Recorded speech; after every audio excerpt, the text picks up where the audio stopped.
YouTube. Olhe no YouTube se está ao vivo aí na conta, conforme tínhamos combinado previamente. Nos avisem nos comentários se vocês estão conseguindo ver, que a gente precisa saber de vocês se estamos ao vivo. Agora liga o áudio para a gente ver se o áudio está de qualidade, doutor Inácio. Ao vivo funcionando. Não, quero saber se o áudio está lindo. O áudio está ótimo. Perfeito. Eu tenho problemas com áudio. Temos comentários aqui, a gente esperando. Então, Dani, deixa eu te mostrar aqui. Ó, já vamos falando aí com o pessoal. Deixa eu fazer uma chamadinha aqui. Boa noite, pessoal. Boa noite já, né? Boa noite, pessoal. Conseguimos aqui, depois de um dia 27 e 28 bem extenso, né? Esperamos 6 pacientes, graças a Deus, todos bem. Realizado do jeito que a gente queria, né? Todos operados com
ao Dr. Bruno recepção, a Dani, a esposa do Dr. Bruno, né, que sempre nos recebe maravilhosamente bem, a companhia dos amigos, né, Dr. Davi Guzmão e Dr. Inácio Ventura, e daqui a pouco vamos conversar aí.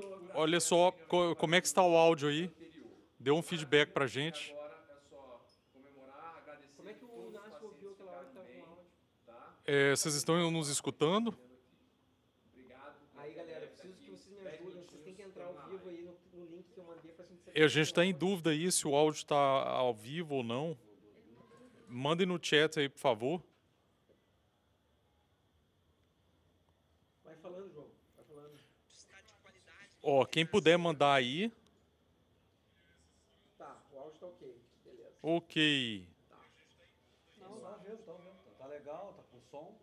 Ó, todo mundo aqui dizendo que voltou, tá tudo ok. Ok, obrigado. Ok. Obrigado a todos. Olha aí, ó, pessoal entrando. Ó, mandem de onde são também, né? Manda o nome, mas manda assim, ó, sou de tal cidade, pra gente saber de onde vocês são. E se tiver mineiro aí, eu vou mandar um abraço especial. Eu quero ver o pessoal de Minas aí em peso. Ó, Leonil de Boca, Carla Madeira, o JCM, o Gilmar, o George, Bessa, Andréa Vasconcelos. Vão dizendo aí de onde é que vocês são. Vasconcelos é a nossa prof. É a prof do MME. Ah, que bacana o André aí, ó. Joyce Lupas. Passar para o Davi.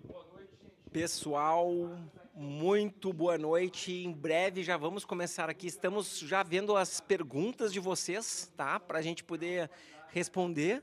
E eu vou chamar o pessoal no Instagram para eles assistirem aqui também.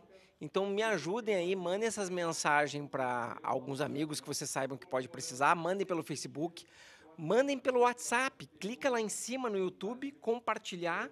Manda no WhatsApp, que essa pode ser a chance de você ajudar uma pessoa a resolver o seu problema de quadril de vez por todas. Quero dar um alô especial aqui para... Eu não falo pacientes, né? São amigos, né? A Isabel, Sami, estão sempre aí seguindo e acompanhando o nosso trabalho, né? Pessoas muito queridas. Vamos ver mais gente de Belo Horizonte, hein? Olha aí, ó, Brasília, o Thiago Castro. Vamos ver do Rio de Janeiro, Cabo Frio aqui, ó. O Rondinelli. Rondinelli Mendonça, de Cabo Frio, Rio de Janeiro. Mais gente do Rio de Janeiro, a Camille Faria. Vamos lá, João, vai entreter. Olha pra câmera ali, ó, cara. O pessoal tá ali, não tá... Não, eu tô olhando aqui de onde eles são, que eu pedi para eles falarem. Ó, tem gente da Bahia, tem gente de Santa Catarina. Vamos ver de onde mais. Rio Grande do Sul, Caxias do Sul, a Elisete Zilli. Tubarão, a Silvana Figueiredo, São Paulo. Começar a ver as perguntas. Né? E vão mandando as perguntas aí, gente. Qual que é o canal que vocês vão monitorar mais as perguntas? Vai chegar por tudo que é lugar. Pelo que eu tô entendendo é isso, né? Tá, a live então- hoje é isso aí. A live hoje é live de final de ano, gente. Pelo amor de Deus, vai chegar tudo que é lugar esse negócio. É isso aí, hein? A live do final do ano para agradecer a todos vocês aí pelo acompanhamento, pelo segmento, né? Em todo esse ano. Oi pro pessoal ali. Opa, pessoal. Então é o seguinte, essa é a live Ó, a Josi. que vai ocorrer simultaneamente nos 4 Instagrams. Um beijo grande no coração, Josi. Você é incrível. Então é o seguinte, Começar a Eu vou ver as colocar- perguntas aqui. nos comentários aqui, vou pedir para minha equipe colocar o link nos stories para vocês arrastarem para cima e entrarem lá no YouTube. Certo, pessoal? Vamos ver se eu João. consigo colocar o link. Olha aí, ó, o Rondileno, mandar um abraço especial aí pro Rondileno. Ele tá no ônibus voltando do trabalho e tá assistindo a gente, hein? É isso aí, Rondileno. Que bacana. Tem um negócio aqui, ó. Vou aproveitar que Inácio tá aqui também. Vamos começar aqui. Tá bom aí o som aí? Ainda tá bom o som aí? Tá muito alto? Do ME, Tá bom. Por favor, me ajudem. Coloquem A Núbia Soares, lá de Minas, escreveu aqui, ó. o link no YouTube pro pessoal. Nós mineiros falaríamos assim, que trem top, hein? Tentar achar. Não é isso? É trem? Muito bem, isso mesmo. Ô, Inácio, ó, tem uma pergunta aqui que eu acho Pausa só para mandar o link para vocês nos stories. que é super interessante, que eu acho que depois das 6 cirurgias que nós realizamos nesses 2 dias aí, eu acho que vale a pena a gente já começar a discussão com isso, porque é um acesso que a gente tem feito e que eu poderia dizer que é um acesso revolucionário, né? A gente está trazendo isso aí para o Brasil de uma forma diferente, né? Uma forma menos traumática de se recuperar de uma prótese total de quadril. E a pergunta que o Júlio fez aqui, e eu vou colocar porque eu já tinha visto, né? Vou colocar para o Inácio aqui, depois para os outros irmãos aqui. Em todos os casos, é possível aplicar a técnica do acesso anterior direto minimamente invasivo? Mas também vai estar nos Essa aí é para iniciar os trabalhos aqui. E antes de mais nada, eu gostaria de agradecer a todos que estão mandando mensagem aí, são só mensagens, né, que gostam da gente aí, a gente fica muito feliz. E, além disso, as perguntas, né? O foco agora é ajudar as pessoas. Então, vamos lá, Inácio, é contigo. Ó, eu fico até enrolada. Eu dei uma enroladinha de leve aqui para você, Na indicação aí, pro impacto fêmuro-acetabular. Pro impacto fêmuro-acetabular. não é indicação. Ah, não, é pro acesso acesso anterior, a gente direto. Pô, tá querendo me confundir? Bruno tá querendo me confundir aqui, tem pegadinha também entre a gente, tem bullying aqui, tá? A gente sacaneia bastante, Falou ali, aí eu... a gente sacaneia bastante um ao outro também. Bom, a gente já falou isso na última semana, teve postagem minha, do João, do Guzmão, do Bruno, todos falando assim, não para essa pergunta especificamente, mas para outras, dizendo para vocês que em medicina... Um congresso, hein? Isso parece congresso olha lá, de quadril, meu quadril. Olha Meu só. quadril, não deixa de ser, é melhor do que o congresso, né? Tá ficando melhor. Olha aqui, olha o nível, hein? E a gente falou aqui que não tem, em medicina, não tem sempre nem nunca. Então é difícil a gente falar assim, serve para todos os casos. O que a gente sabe hoje é que com a evolução da técnica e com os instrumentais mais adequados que nós temos e aprendendo a fazer melhor, com a experiência que você vai adquirindo, já com muitos anos fazendo esse acesso, cada vez mais casos têm indicação para isso. Então, é possível resolver casos mais complexos e dos mais diversos tipos de pacientes com acesso anterior minimamente invasivo. E nós vivemos isso nesses Exatamente, isso que eu ia falar. Ficou bem claro que esses dias teve. Então, teve paciente acima do peso, paciente com obesidade, paciente homem, forte, musculoso, teve mulher magrinha, pequenininha, teve necrose, teve artrose, tem caso de displasia. Então, é possível resolver a maioria dos casos, tá? Todos? Não, claro que não. A gente tem que avaliar caso a caso. A gente sempre fala isso, né? Não é receita de bolo, né? Pessoal, mas é um seguinte, ó, acesso afeito. Uma pequena interrupção aqui para avisar o pessoal do Instagram. Nós estamos ao vivo também no YouTube, tá? Então está toda a turma aqui. E provavelmente vai manter mais tempo, né? João Lopo, No YouTube. o doutor Inácio, o doutor Bruno. Estamos todos ao vivo no YouTube, porque lá dura mais tempo e lá a gente consegue aparecer os 4 juntos. Eu vou deixar o Instagram ligado aqui. Quem gosta demais do Instagram, não quer fugir do Instagram, a pessoa tem uma paixão pelo Instagram, tudo bem, não tem problema. Mande seus comentários aqui. Eu não sei se minha visão além do alcance vai conseguir ler, tá? Porque vai ficar longe o comentário aqui. Vamos colocar aqui o Instagram. Não sei se atrapalha demais, Dani. Não, tá dando pra ler. Tá dando pra... Não, atrapalha demais ali a câmera, se fica na frente. Temos que ver essas... Aí. Mas aí não aparece os outros ali, né? Essas perguntas aí. Vamos botar aqui. Na verdade, nós temos hoje... Fica muito na frente, né? Só pelo negócio do canal do Guzmão. Não vou botar no meu, não. Vamos lá. Tá. O meu vai ficar muito mulambo. Bom. Então vamos lá.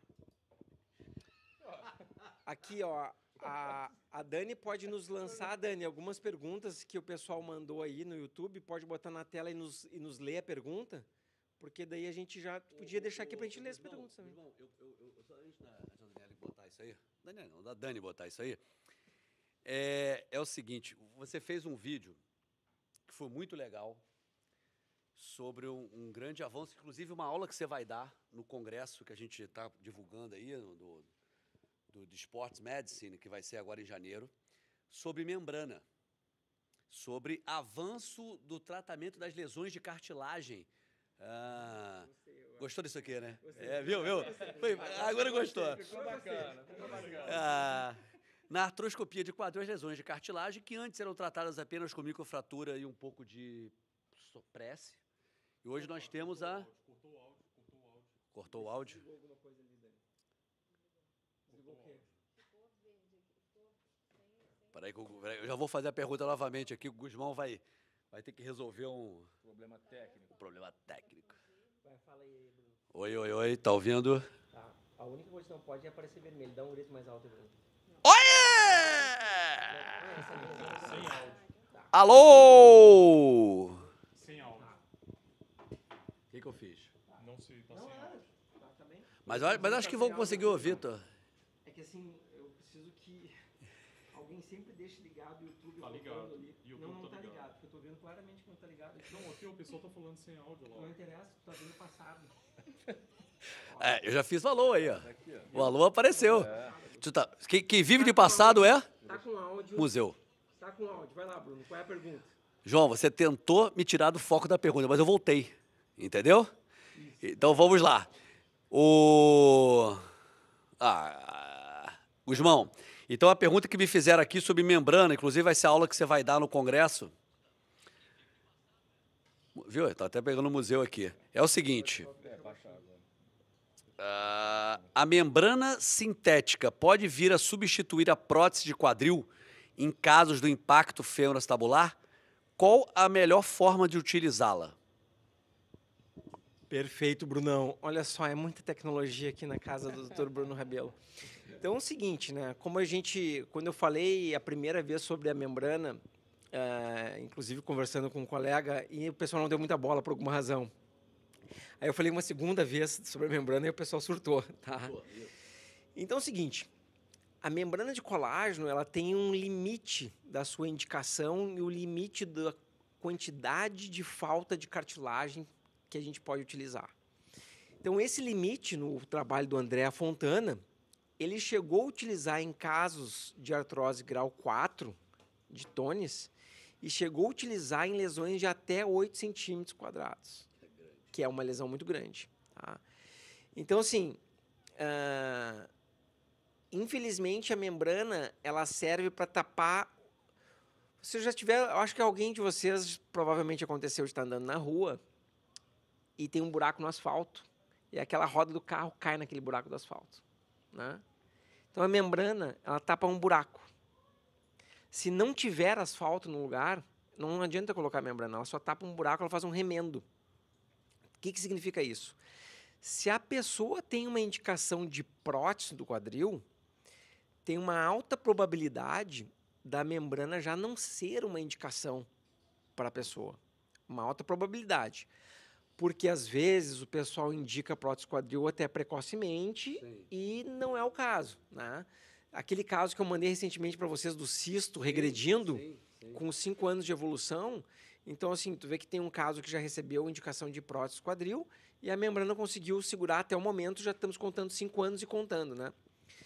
Então, qual que seria uma dica muito boa para o pessoal que está em casa saber o seguinte, olha, será que no meu caso talvez possa ser utilizado a membrana? Eu daria uma dica prática pessoal. Se o quadril de vocês tem um certo grau de movimento a ponto de conseguir colocar sapato, meias, cortar as unhas do pé, é provável que talvez a membrana possa ter uma indicação. Talvez. Agora, se o quadril de vocês é tão bloqueado que não consegue colocar meia, não consegue colocar sapato, ele é travado na rotação, é provável que já seja tarde demais para colocar membrana. Veja bem que eu estou falando de probabilidades, a gente não tem como saber. Claro. Tem que ter uma avaliação. Isso, né? Isso aqui é uma conversa, né? É uma conversa que nós estamos fazendo de uma maneira muito carinhosa para vocês aqui, para a gente tentar responder o máximo de perguntas. Sim. Aí, Brunão, eu já te devolvo uma pergunta, tá? Que o pessoal fez nos stories ali, que foi o seguinte. Quem tem um encurtamento de 2,3 centímetros uma perna em relação à outra, a prótese pode corrigir esse encurtamento? E depois vamos entrar já em umas outras perguntas mais profundas. Mas o João tá louco para responder também. Na verdade, 2,3 eu acho que é um... Primeira coisa que a gente tem que entender é que a prótese de quadril, a indicação é melhorar a qualidade de vida do paciente com relação à dor. Essa é a indicação formal da prótese de quadril. É óbvio que depois que a gente consegue realizar o procedimento de forma adequada, consegue botar os componentes de forma adequada, a gente consegue corrigir essas diferenças.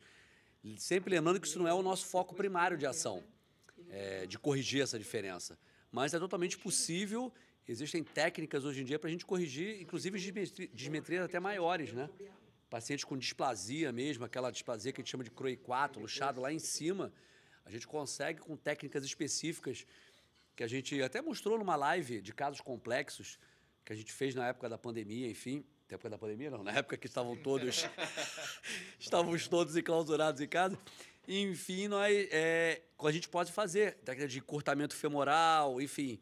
Então é totalmente plausível. Eu acho que isso não é impedimento e a gente consegue melhorar, sim, muita qualidade de vida do paciente, não só para o tratamento da dor, que é o foco primário, mas num foco secundário, uma atenção secundária, corrigir essas diferenças, melhorar a qualidade de vida de marcha, de arco de movimento, de padrão, de sobrecarga na lombar, enfim, que é outra coisa que quem gosta muito de lombar está aqui do meu lado. Vamos aproveitar. Vamos aproveitar aqui e vamos lançar uma pergunta para o Inácio, especificamente sobre um dos principais motivos que fez a gente se reunir aqui hoje, né? Que é para o Inácio comentar para o pessoal aí um pouco o que é, doutor Inácio, como que o senhor definiria, posso chamar de senhor? Fico meio acanhado, né? Mas tudo bem. Como que o senhor definiria o acesso direto anterior? O que é a técnica de acesso direto anterior do quadril? Que foi um dos motivos que fez a gente se reunir aqui, nos reunimos lá em Alegre. Então, assim, ó, já estamos planejando... Lança a tua definição. Sempre. É bem importante você falar isso, que a gente fala, do jeito que você fala assim, é importante a gente falar o óbvio, às vezes a gente começa a falar algumas coisas porque para a gente são simples e a gente não se atenta que tem que explicar mesmo, né? Então a gente fala acesso anterior, como se todo mundo entendesse o que é isso. Mas é realmente o que o nome diz. Acesso, a gente já explicou isso, uma live que eu fiz com o Bruno também e nas nossas lives do grupo. Acesso é o caminho pelo qual você executa a cirurgia. Então, o acesso cirúrgico para uma prótese de quadril é o trajeto que a gente vai fazer da pele entre os tecidos profundos para se colocar aquela prótese lá. O acesso anterior direto, perceba que o nome já dá uma dica de alguma das qualidades dele, ele é um acesso pelo qual a gente entra na região da frente, anterior, da coxa aqui no quadril, e ele é direto. Então, o próprio nome já diz, acesso anterior direto. O que ele quer dizer isso? Que é o caminho mais óbvio e mais fácil para se chegar à articulação do quadril. porque você entra em um intervalo entre os músculos, sem precisar desinserir nenhum músculo, desinserir nenhum tendão, arrancar nada de tecidos moles. Então, você entra no caminho que a anatomia já fez para a gente chegar ao quadril. Essa é a definição do acesso anterior direto. Então, é a colocação da prótese pela região da frente do quadril, no intervalo entre os músculos, que é o caminho mais óbvio e lógico para se chegar à articulação do quadril. Seguinte, doutor Inácio. Avisando o pessoal do Instagram aqui, estamos ao vivo no YouTube. Se vocês olharem no Stories, tem um arrasta para cima lá com o link do YouTube, se vocês quiserem assistir lá, porque vocês conseguem ver todos nós ao mesmo tempo. Mas quem quiser ficar no Instagram, vai estar rolando aqui. Inácio, tu nos explicou o que e o como. Eu quero saber o porquê. Por quê? Agora sim. Eu quero saber qual é o benefício, qual é o porquê, qual é a transformação que tu gera no paciente E tem outra pergunta, usando essa técnica. Porque, veja bem... Se todo mundo vai por trás, já te perguntaram isso, né? Se todo mundo faz o acesso posterior, né? Que perguntaram isso pro Inácio.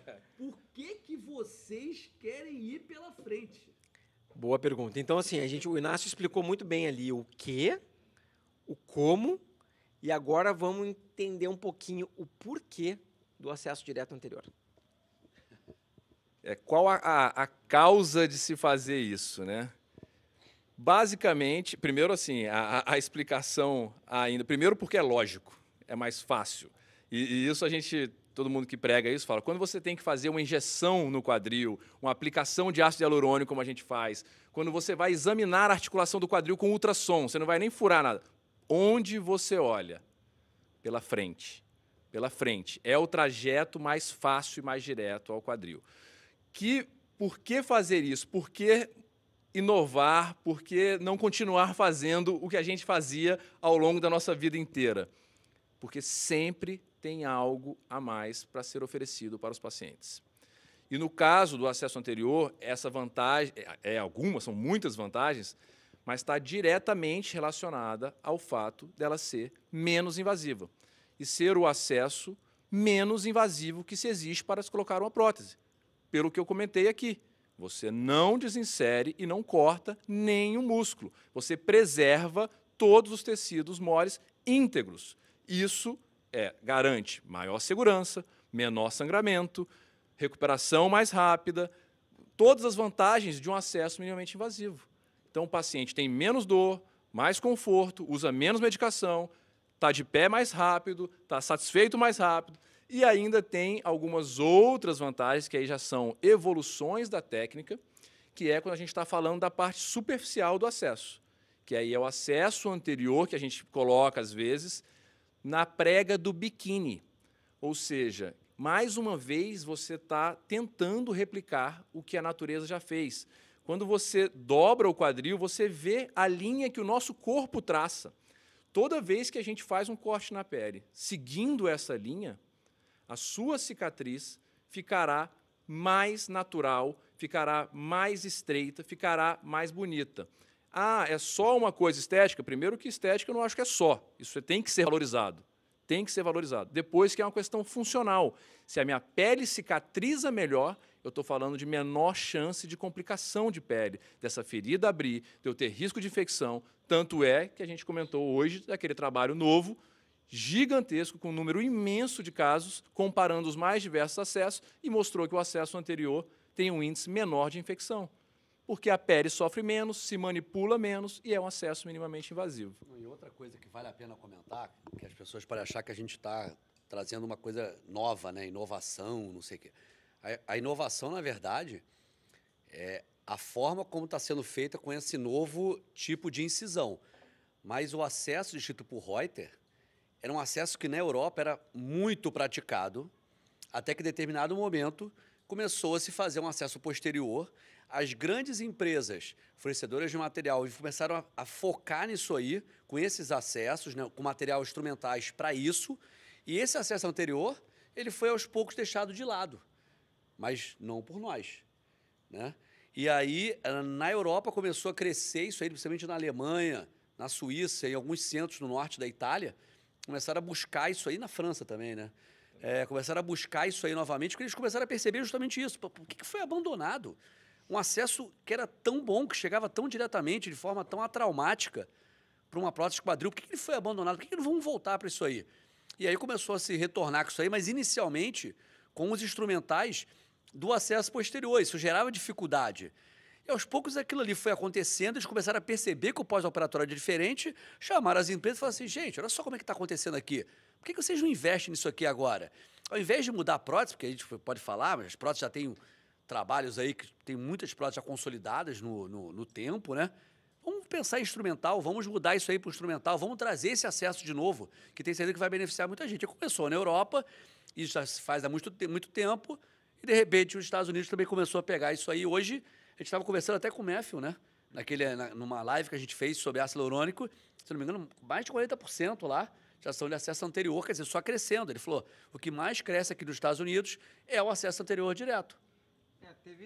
Ocorreu uma coisa histórica interessante, né? Porque a primeira prótese de grande sucesso, que foi a prótese de Chunley, ela era uma prótese que ela não fazia acesso nem posterior nem anterior. Ela era o trocantérico direto. Ela cortava um pedaço do osso, ela diminuía o offset, que é um termo que eu já expliquei para o pessoal, justamente para diminuir a força reativa da prótese no polietileno. Com essa modificação biomecânica toda que ocorria no quadril, era um dos fatores que fazia com que a prótese durasse mais tempo. Só que começou a ficar inaceitável cortar o osso das pessoas para fazer uma prótese. Cortar o trocânter, né, que é uma outra parte do osso. E aí começou a se fazer, surgiu uma outra prótese que uma outra pequena cidade da Inglaterra, que o Chunley também era da Inglaterra, que assim, nós não vamos cortar o osso. Nós não queremos cortar o trocânter. Sabe o que aconteceu? Chunley disse o seguinte, vocês não querem cortar o trocânter? Então eu não vou emprestar meu material e vocês não vão poder usar minha prótese. Sabe o que os caras fizeram? Criaram outra prótese. Ok, Chunley, a gente inventa a nossa prótese. E aí nasceu a prótese de Exeter, que foi feita também por via posterior, posterolateral. Também não, foi feita por via posterolateral, que já era uma via que eles utilizavam. Tá? Então, a Chunley foi lateral direta, depois migrou para posterolateral. Só que a gente continuava tendo um problema o seguinte, que as forças reativas de um offset no quadril, elas imprimiam um desgaste maior no polietileno. Só que a tecnologia foi mudando, surgiram cabeças de cerâmica, surgiram acetábulos de cerâmica que aguentavam aquela resistência. E surgiram próteses de offsets maiores que não importava mais tanto essa força reativa, uma vez que a gente tinha superfície de atrito mais resistente. Então, isso já não era mais um problema.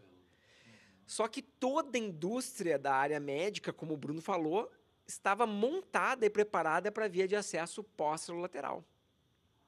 Só que foi resgatada uma via de acesso lá de 1900 e alguma coisa, de Reuter, que é um francês.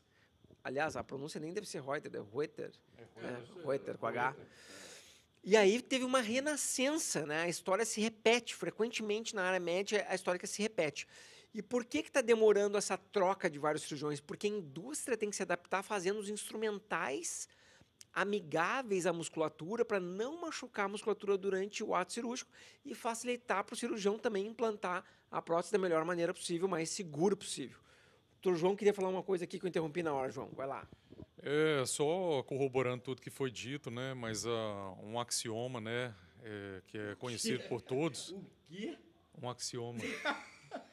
Não é um axônio, não é um axônio. Não, um axioma. Não existe. Mas o ponto mais curto para se ligar, a forma mais curta de se ligar dois pontos é traçando uma reta. Isso todo mundo sabe. Isso é um axioma. Tá bom? Obrigado. Obrigado por sanar a nossa ignorância. E em cima de toda essa estrutura, assim, é uma anatomia que a gente conhece, como, né, o Reuter, ele descreveu essa técnica lá no século passado, se não até no... Estou descobrindo isso aqui. Então, é um conhecimento anatômico que já tinha, né, que já existia, e ele foi aprimorado, né, e aí já na década de 90, com a cirurgia preservadora do quadril, né, então vocês estão esquecendo, mas a artroscopia e cirurgia preservadora do quadril, Gans, a equipe de Bern também tem uma colaboração e um peso enorme em cima disso aí, porque eles estudaram também a anatomia ali da região, a vascularização ali do fêmur proximal, e tudo isso daí possibilitou ter acesso de uma forma menos agressiva e menos invasiva à articulação do quadril, né? Isso daí a gente não pode esquecer, né? E, em cima disso, claro que não é simplesmente você pegar, eu quero pegar e quero fazer isso. Não, não é bem assim, né? Você precisa de toda a tecnologia por trás. Isso daí nós tivemos agora com a indústria, né? 1861. Então, século retrasado, olha só, esse acesso, ele foi descrito 1861. 1861, vocês imaginem, foi antes da Primeira Guerra Mundial. Acho que é alemão. Então, antes da Primeira Guerra Mundial, e a indústria, então, a parte da engenharia, ela desenvolveu e desenvolve, né, de uma forma muito rápida, né, e com materiais, ligas metálicas diferentes, formas de se colocar os implantes de forma diferente nos organismos, né?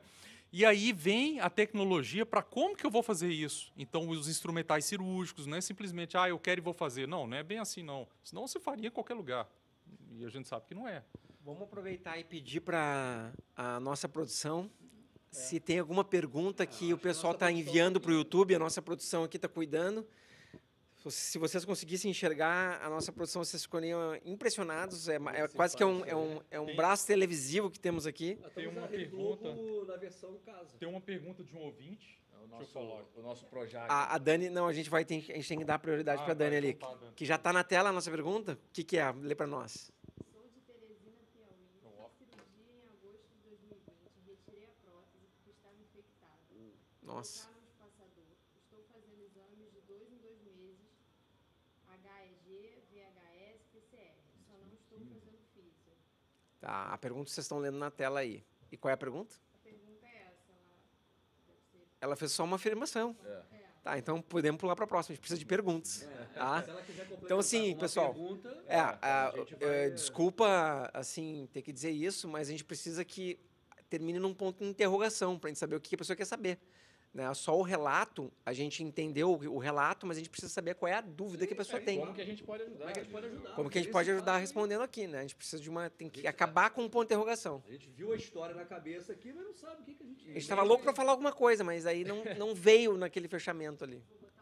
Ó, outra pergunta que a Dani selecionou para nós. É normal o quadril operado ser mais alto e a pessoa sentir a prótese ao colocar a mão sobre o quadril?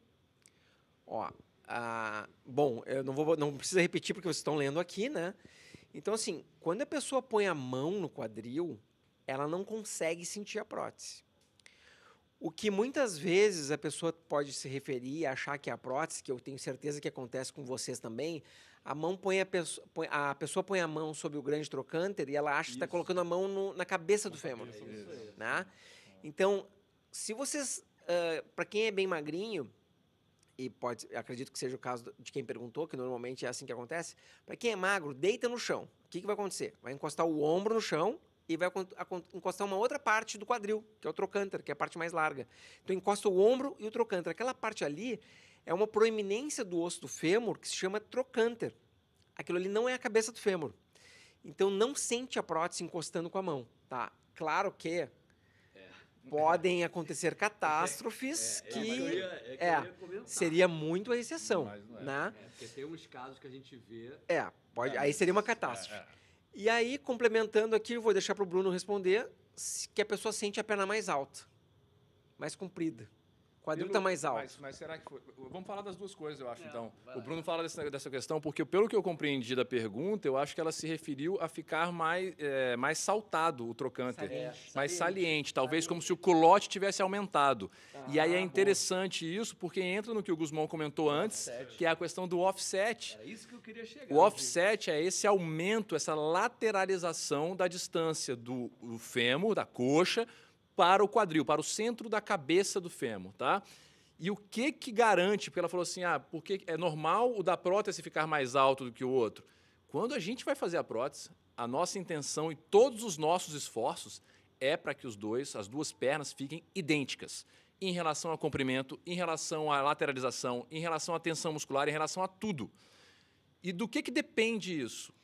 planejamento minucioso. Stories que Vocês- o João colocou lá. Colocou hoje a esse gente story. fazendo da última cirurgia. Vocês veem a gente falando isso o tempo inteiro, vocês veem a gente fazendo isso no centro cirúrgico, a gente filmando. Planejamento minucioso e escolha, obviamente, de um implante adequado para aquele paciente é o que vai garantir que as duas pernas fiquem idênticas em relação a todos os aspectos. Lateralização, tensão muscular, comprimento da perna e todo o restante.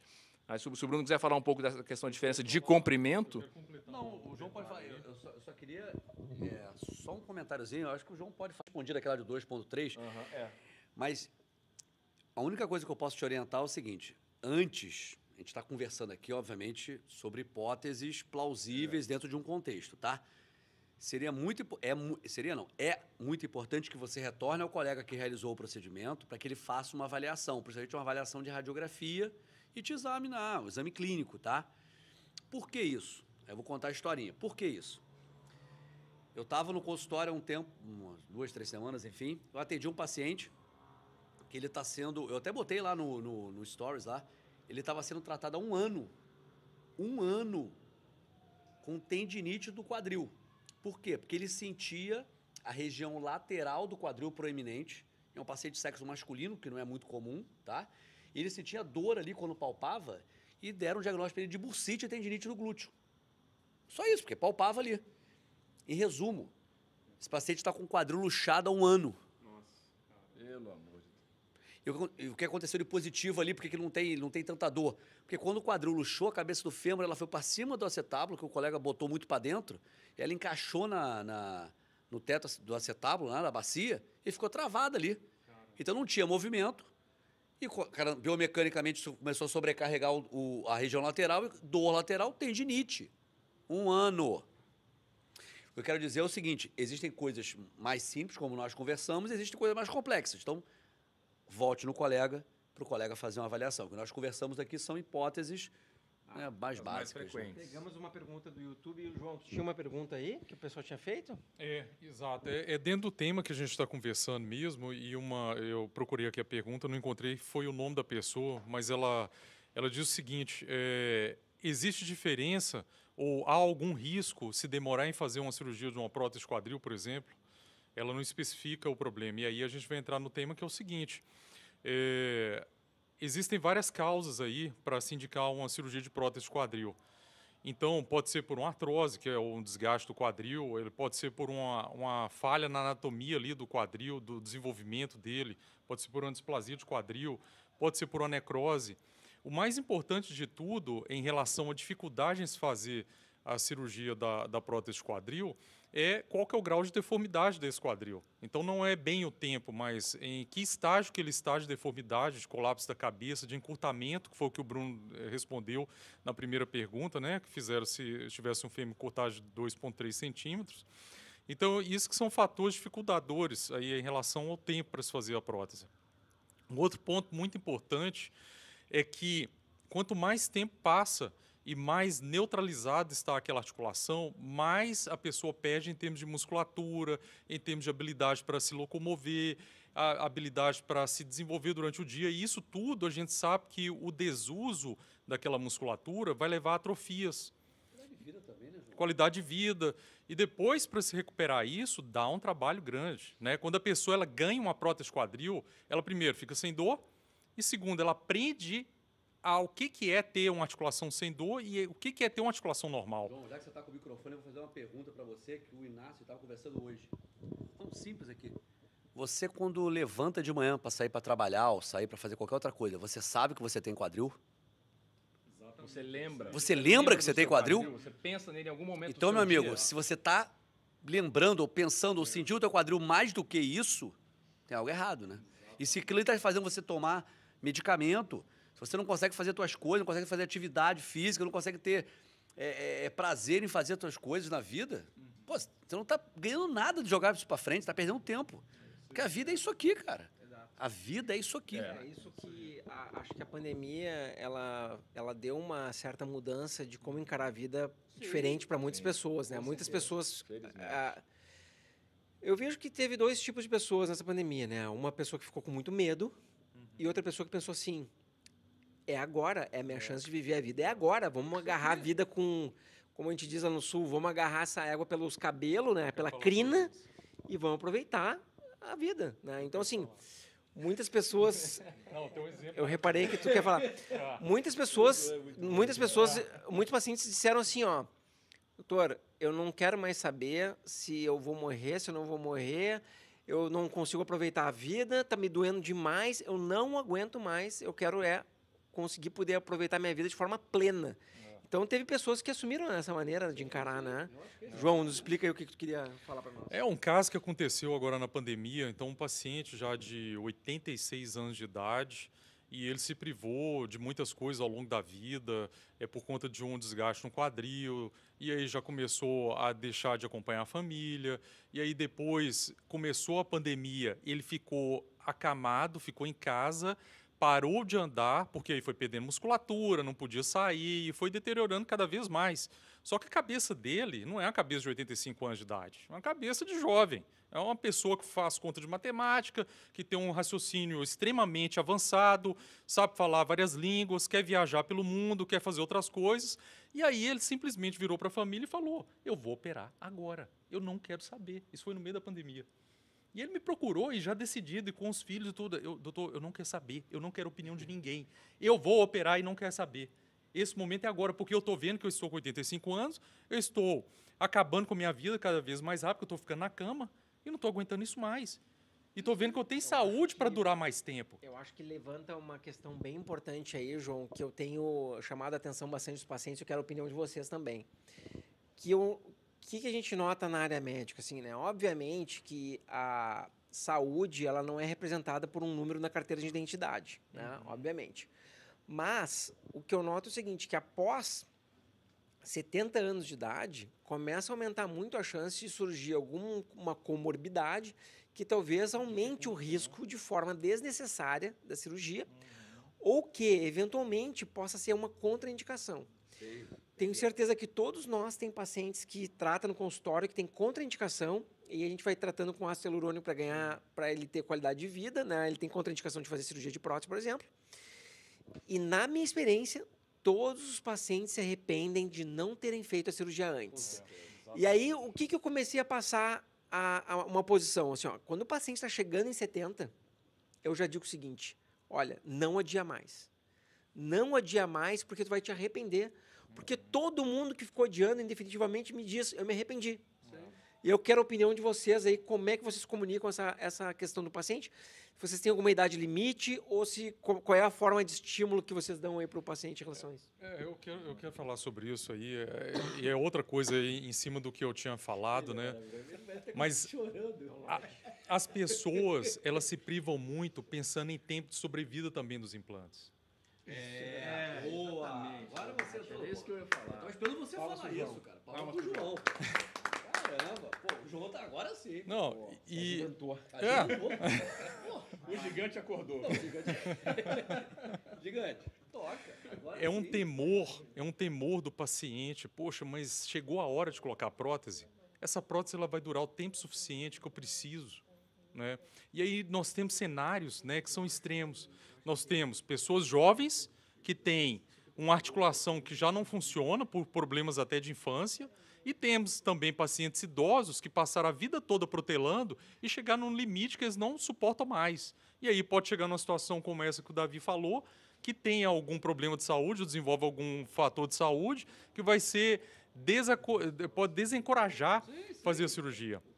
Só que nós chegamos no limite hoje de desenvolvimento de materiais que eu falo que chegou na ciência alien. É uma ciência que... São materiais que têm uma durabilidade, né, por estudos e tudo. Eu estou falando isso, são materiais assim que são acompanhados, tá? Por exemplo, quais são os centros que fazem o acompanhamento dos pacientes das próteses de quadril? Inglaterra, Suécia, Nova Zelândia, Austrália, né? Então são os centros que Reino Unido, sim, são os países que acompanham esses pacientes ao longo dos anos. Quanto tempo? De quando coloca implante até o final da vida, ou tem que trocar um implante. Então, em cima disso, eles sabem qual que é o tempo que está durando cada implante. E hoje nós temos implantes aí com tempo de durabilidade acima de 30 anos. Sendo que isso já se desenvolveu a tal ponto que existem implantes que ainda estão sendo seguidos e com um índice de durabilidade maior, que vai superar a SD com certeza, justamente no ponto que desgasta a prótese, que é no ponto de atrito, que é entre a cabeça e o polietileno, ou a cabeça e a cerâmica, tá? Então, vou passar para os meninos aqui para completarem sobre esse assunto dos materiais. Chama de menino, hein? Pô, é bom que eu vou... Vocês são crianças, vocês são É bom. Eu acho que o Guzmão acho que chamou de senhor pelo histórico de militarismo. A gente no militarismo, né? Ele é o mais militar de todos. Ele é o mais militar de todos, acostumado a chamar os outros de senhor. Mas tudo bem. Acorda às 4h30 da manhã, Eu acho... não nem CEO. Na verdade... Eu acho assim, essa questão que o Guzmão colocou tem várias causas para o paciente tentar protelar, né? Na cabeça deles. Eu não concordo com quase nenhuma das justificativas que os pacientes se dão, porque, na verdade, são autossabotagens. Então, no fundo, muitos têm essa ideia que o João falou, uma preocupação insana com a durabilidade, porque não faz o menor sentido. Se a gente faz tanta propaganda que mostra e que a gente opera pacientes de 20 anos de idade, de 22, um senhor de 70 anos... Não precisa ter a menor preocupação. A prótese dele vai durar com certeza até o fim da vida. Então, durabilidade é um assunto que a gente já discutiu aqui 1 milhão de vezes. E eu digo, pelo implante vai durar décadas, então não é uma razão de preocupação. E mais, aquele aspecto filosófico que nós já falamos várias vezes e que a pandemia veio mostrar também. Ninguém sabe o dia de amanhã. Então, se a prótese durar somente 10 anos, vamos falar, que é o mito aí, só dura 10 anos. Meu amigo, curta os melhores 10 anos da sua vida, porque você não sabe o que vem depois. Então, essa questão... E existe muito uma coisa da... Assim, Agora, também não é para sair operando com qualquer colega, fazendo cirurgia com qualquer tipo de prótese. Por que a gente está fazendo isso aqui tudo? Para que vocês entendam e discutam com o seu médico, se não formos nós, né? Qual a prótese, por que ele utiliza aquilo ali, como é que ele chegou naquela escolha. Isso é que é o legal, né? E é isso que a gente trabalha vocês. Vou puxar agora aqui, ó, nosso back. Qual a pergunta? Manda, Dani. Esses dias vi uma matéria que depois de anos podemos ter problemas de saúde ocasionados pela composição das próteses. Cromo cobalto. Boa, Isso cromo aí. cobalto. Vamos chegar nisso aí. Quem é que gosta de cromo cobalto? Não, o Guzmão chamou a responsabilidade, então... Cromo cobalto é tua. Eu adoro cromo cobalto. Então é o seguinte, recomendo dois entretenimentos para vocês verem e entenderem um pouquinho sobre intoxicação por cromo cobalto. Número 1, episódio do House, tá? Que é um infectologista, tem um episódio de um paciente com intoxicação por prótese cromo cobalto.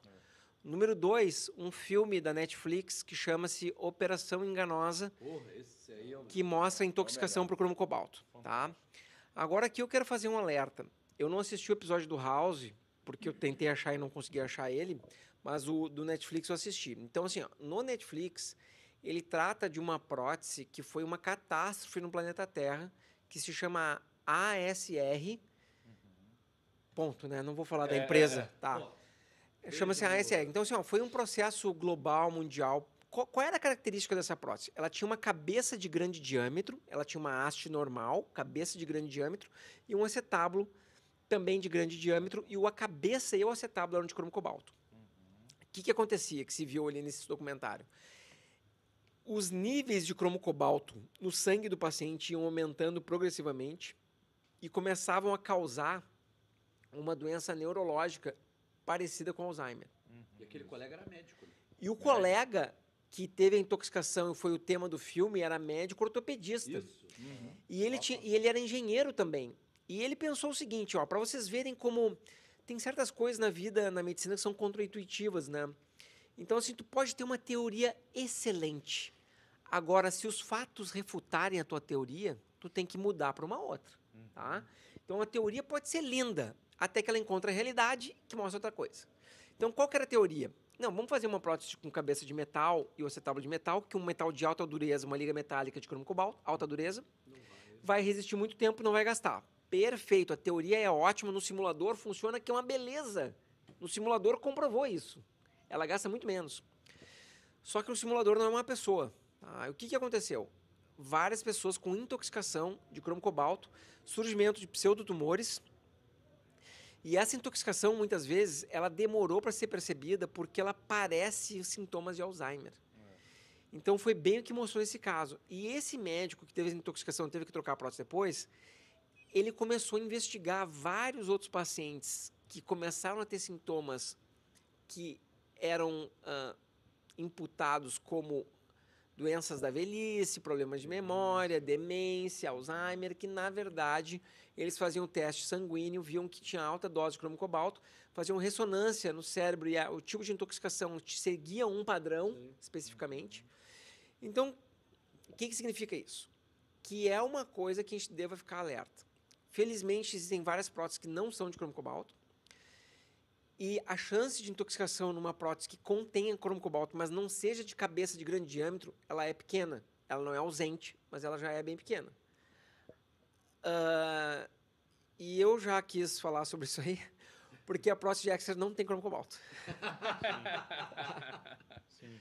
Quem que quer seguir aí adiante? Vai falar, os dois estão ali, cara. Estão cimentados. O que tu vai falar agora? Não é. Você tem que falar. Mas é bom deixar claro. É sobre a tribologia. As próteses não cimentadas, a imensa maioria delas também não tem cromo-cobalto. Então, Então, assim, que é bom. onde está o cromo-cobalto? Felizmente, Então, pra saberem. Eu acho que essa pergunta, ela vem muito porque a gente, com as redes sociais, né, com a parte médica sendo colocada, muito se fala de uma prótese chamada resurfacing, que é a prótese de recapeamento, que é a prótese de metal-metal, enfim. E aí, quando as pessoas veem essas intoxicações por metal, elas entendem que tudo que é metal-metal joga mais metal-metal, né? Esse metal, esse debris, esse desgaste na corrente sanguínea, e isso leva a essa doença aí. O que a gente vê na prática, que os trabalhos mostram, que as coisas também não são assim, né? Não necessariamente vai acontecer isso. Mas é o pensamento sempre ligado a esse tipo de implante, porque eu já tinha visto uma pergunta parecida com essa e levava justamente sempre para as próteses de recapeamento ou resurface. Eu quero aproveitar para fazer uma ressalva que eu faço diversas vezes essa ressalva, tá? E claro que eu acho que é importante nós continuarmos fazendo diversas vezes, porque às vezes uma pessoa assiste um vídeo e essa mesma pessoa que está presente assistindo uma live, assistindo um vídeo, não quer dizer que ela tenha visto outros conteúdos nossos. E às vezes a gente fala uma informação muito valiosa dentro de um vídeo e aquilo pode ficar perdido. Então é o seguinte, pessoal, anotem aí, todo mundo pega caderno na mão, pega caderno, faz essa anotação aqui, porque ela é de extrema importância, tá? Ela é de extrema importância, que é o seguinte: não existe nenhuma característica isolada de um implante que possa determinar a qualidade desse implante, se ele é bom ou se ele é ruim, e a sua durabilidade. Não existe, anota aí, não existe nenhuma característica isolada de nenhum implante que determine a sua qualidade ou a sua durabilidade. Por que eu estou dizendo isso? Porque a pessoa pergunta, Dr. Guzmão, a prótese de titânio é boa? A cimentada é boa? A não cimentada é boa? A cerâmica é boa? O polietileno é bom? Então é o seguinte, vamos comparar com o carro, tá? Eu fiquei meio agitado aqui, acho que é o café. Não, adorei. Vamos comparar com o carro. O Dr. João aqui, ele é um grande... O cara é entusiasta de carro, entende de carro. Então é o seguinte, João, me explica uma coisa aqui, pessoal. Eu quero saber se um carro com motor 2.0 seria uma boa compra. Sim. Sim, o quê, João? Depende. Para qual que é a utilidade você vai ter para o carro? Não, calma aí. Olha aqui, ó. O meu primeiro carro que eu tive era uma Santana Quantum, Sim. motor 2.0, 76 cavalos. Sim. Para você pode ter sido ótimo na época. Não é esse o espírito. O João não, Gabriel. Eu não entendo tanto de carro, mas eu entendo de prótese. Então, O espírito, eu vou adaptar para vocês entenderem. O espírito é que essa é uma informação incompleta. Sim, Tá. é completo. É uma informação incompleta. Mas Por é quê? isso que eu tô querendo, mas Se eu falo um motor 2.0, tu não sabe se ele tem turbo, se ele não tem turbo. Tu não sabe quanto de potência a gente consegue tirar desse motor. Tu não sabe se eu estou falando de um carro que pesa 1 tonelada ou um carro que pesa, sei lá. Tá, Entendeu? então faz a pergunta assim, ó. Eu tenho um carro 2.0 com 76 cavalos. A eficiência dele é boa? Aí eu vou responder. Tá. É péssimo. Não é essa a pergunta. Vai acabar confundindo mais os nossos Vamos fazer uma pergunta aqui. Quem é que quer responder? Vou fazer uma pergunta ao doutor Inácio, tá? Doutor Inácio. Muda de carro pra outra coisa. Olha, você não tem noção de como é divertido. Não, eu vou fazer uma pergunta pro Dr. Bruno, que está decantando aqui Isso um que eu vinho ia pra falar, gente, vamos falar de tá? Fazer uma pergunta pro Dr. Bruno aqui, ó. Então, assim, ó, eu quero dar esse exemplo porque não existe nenhuma característica isolada, no caso da prótese, que possa garantir a durabilidade. E vamos fazer uma pergunta sobre vinho aqui, pro Dr. Bruno, para me dizer a qualidade do vinho baseado em alguma característica. E eu vou colocar uma característica e vamos ver a resposta do Dr. Bruno. Doutor Bruno, eu estou reparando que esse vinho que tu estás decantando é um vinho tinto. Opa. Vinho tinto é bom? Depende. Interessante. Vamos evoluir nessa pergunta para algo mais específico. Vamos devagar nisso aí. Vamos devagar. Depende. Doutor Bruno, eu reparei aqui que tu está decantando um vinho tinto, né? Que a gente perguntou. Eu notei que a graduação alcoólica dele é 14%. 14% é uma boa graduação alcoólica? Ele torna um vinho bom? O vinho é bom 14%? Depende. Então, eu perguntaria o seguinte, doutor Bruno. Como que eu posso saber se é um vinho de boa qualidade ou não, sem experimentar ele? Tem alguns indícios, algum conjunto de indícios que te diria que esse vinho teria uma boa qualidade? Teria se tu fosse um detetive de vinhos, tá? Se fosse comprar um vinho, tem indícios? A primeira coisa que eu digo sobre vinho é não comprar o vinho porque o rótulo é bonito. Primeira coisa. E quando a gente começa a estudar vinho, antes da gente experimentar, a gente começa a pegar o quê? Opiniões, vamos dizer assim, ajustadas de outros colegas, de outras pessoas. E, na verdade, são muitas e muitas e muitas e muitas opiniões de que aquele vinho realmente é bom. E a gente vai estudar esse vinho, de onde é que ele vem, qual é a vinícola, como é que é feita a produção, quanto tempo esse vinho fica numa barrica, quanto tempo ele fica numa garrafa até ser comercializado, como ele foi guardado, olha qual a safra, se aquele ano a safra, o tempo foi satisfatório para aquela colheita, enfim. Pergunta muito comum. Doutor Bruno, vinho importado é bom? Depende. É isso. Vocês entenderam o espírito que eu quero dizer? Então, assim, ó, no caso das próteses, tá, nós temos um sistema de avaliação das próteses que fazem com que a gente aumente a chance de acertar, ok? Então é o seguinte, vocês viram toda essa confusão aí da pandemia, uns dizendo que a hidroxicloroquina salvava o mundo e outras pessoas dizendo que não servia para nada. Então vocês veem como é confuso, mesmo entre as pessoas que mais estudam, chegar na verdade. Então agora vamos transpor isso para os implantes. Qual é a maneira que a gente consegue saber a verdade de um implante? A melhor maneira são através dos estudos que envolvem um país inteiro, que são chamados os registros. Por quê? A gente tem vários estudos que são patrocinados pela indústria que fabrica um determinado tipo de prótese que pode ter um viés e um interesse, né, por detrás desses estudos. Já os registros são uma maneira de um governo examinar vários implantes e tentar chegar a uma conclusão qual implante que vale a pena ele investir para a sua população. Porque vários governos sérios que tentaram fazer isso, eles não querem pagar por um implante ruim para que dure pouco tempo e tenham que pagar de novo pelo mesmo implante 10 anos depois. Então, os registros, como é que funcionam? Basicamente, bem simples. Basicamente é o seguinte, põe a prótese nas pessoas e acompanha essa pessoa por toda a sua vida. Quando ela precisar trocar a prótese, se analisa qual a razão que ela precisou trocar e se vê o tempo de durabilidade. Então, existem vários implantes que já passaram por essa prova de fogo e a gente já sabe que são implantes de boa qualidade. Agora, se o implante não tem nenhum estudo de 10 anos, aí fica complicado, né? Ah, doutor, chegou aqui a última novidade, o suprassumo. A gente já viu isso aí algumas vezes. A gente já viu Ó, essas a gente tá falhas, vendo agora com catástrofes. vacina, né? A discussão da vacina. Eu acho até que não vale a pena entrar num assunto polêmico. Mas todo mundo tá vendo A gente o que vai tá ser bloqueado por acontecendo. certas palavras, Tá vão bom. bloquear a gente aqui, eu acho que não vale a pena entrar nesses assuntos. Mas nós, como pessoas que já têm um tempo de formado na ortopedia, a gente já viu isso acontecer.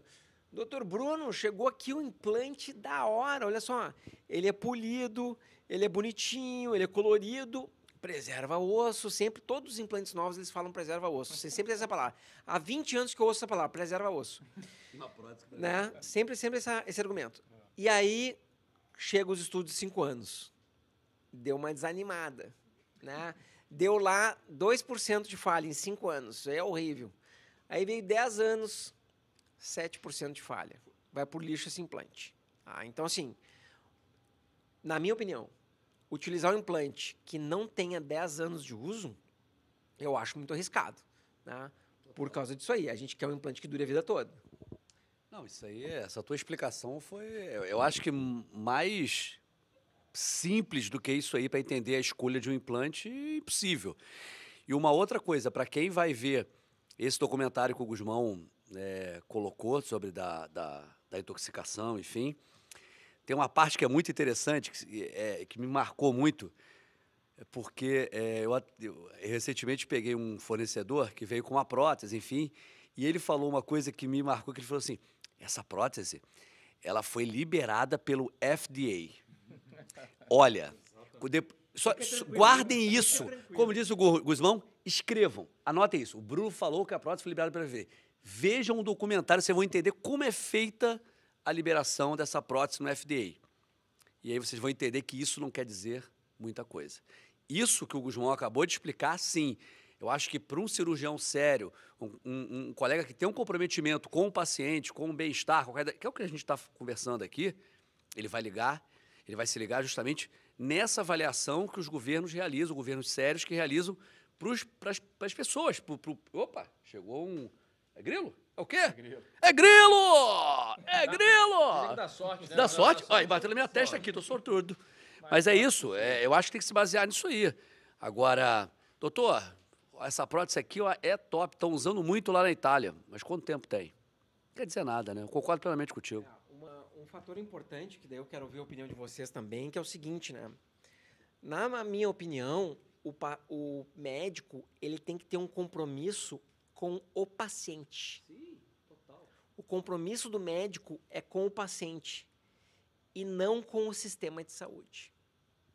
Então é o seguinte, tem muitos médicos que a gente sabe, porque nós já estivemos nessa posição em algum dia, que sofrem uma pressão política ou econômica de um sistema de saúde específico para utilizar um implante de qualidade inferior. E quando a gente fala sistema de saúde, está falando de particular ou privado? O totalmente particular aí não tem muito. Tem. Infelizmente, temos aqui no Rio, alguns planos podem... Não, mas aí não é particular.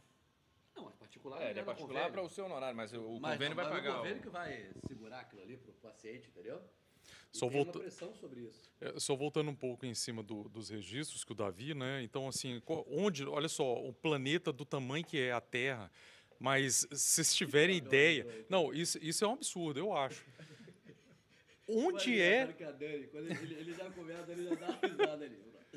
Quais são os lugares, só para os ouvintes terem ideia, quais são os lugares onde tem governos sérios que exigem esse tipo de segmento desses implantes?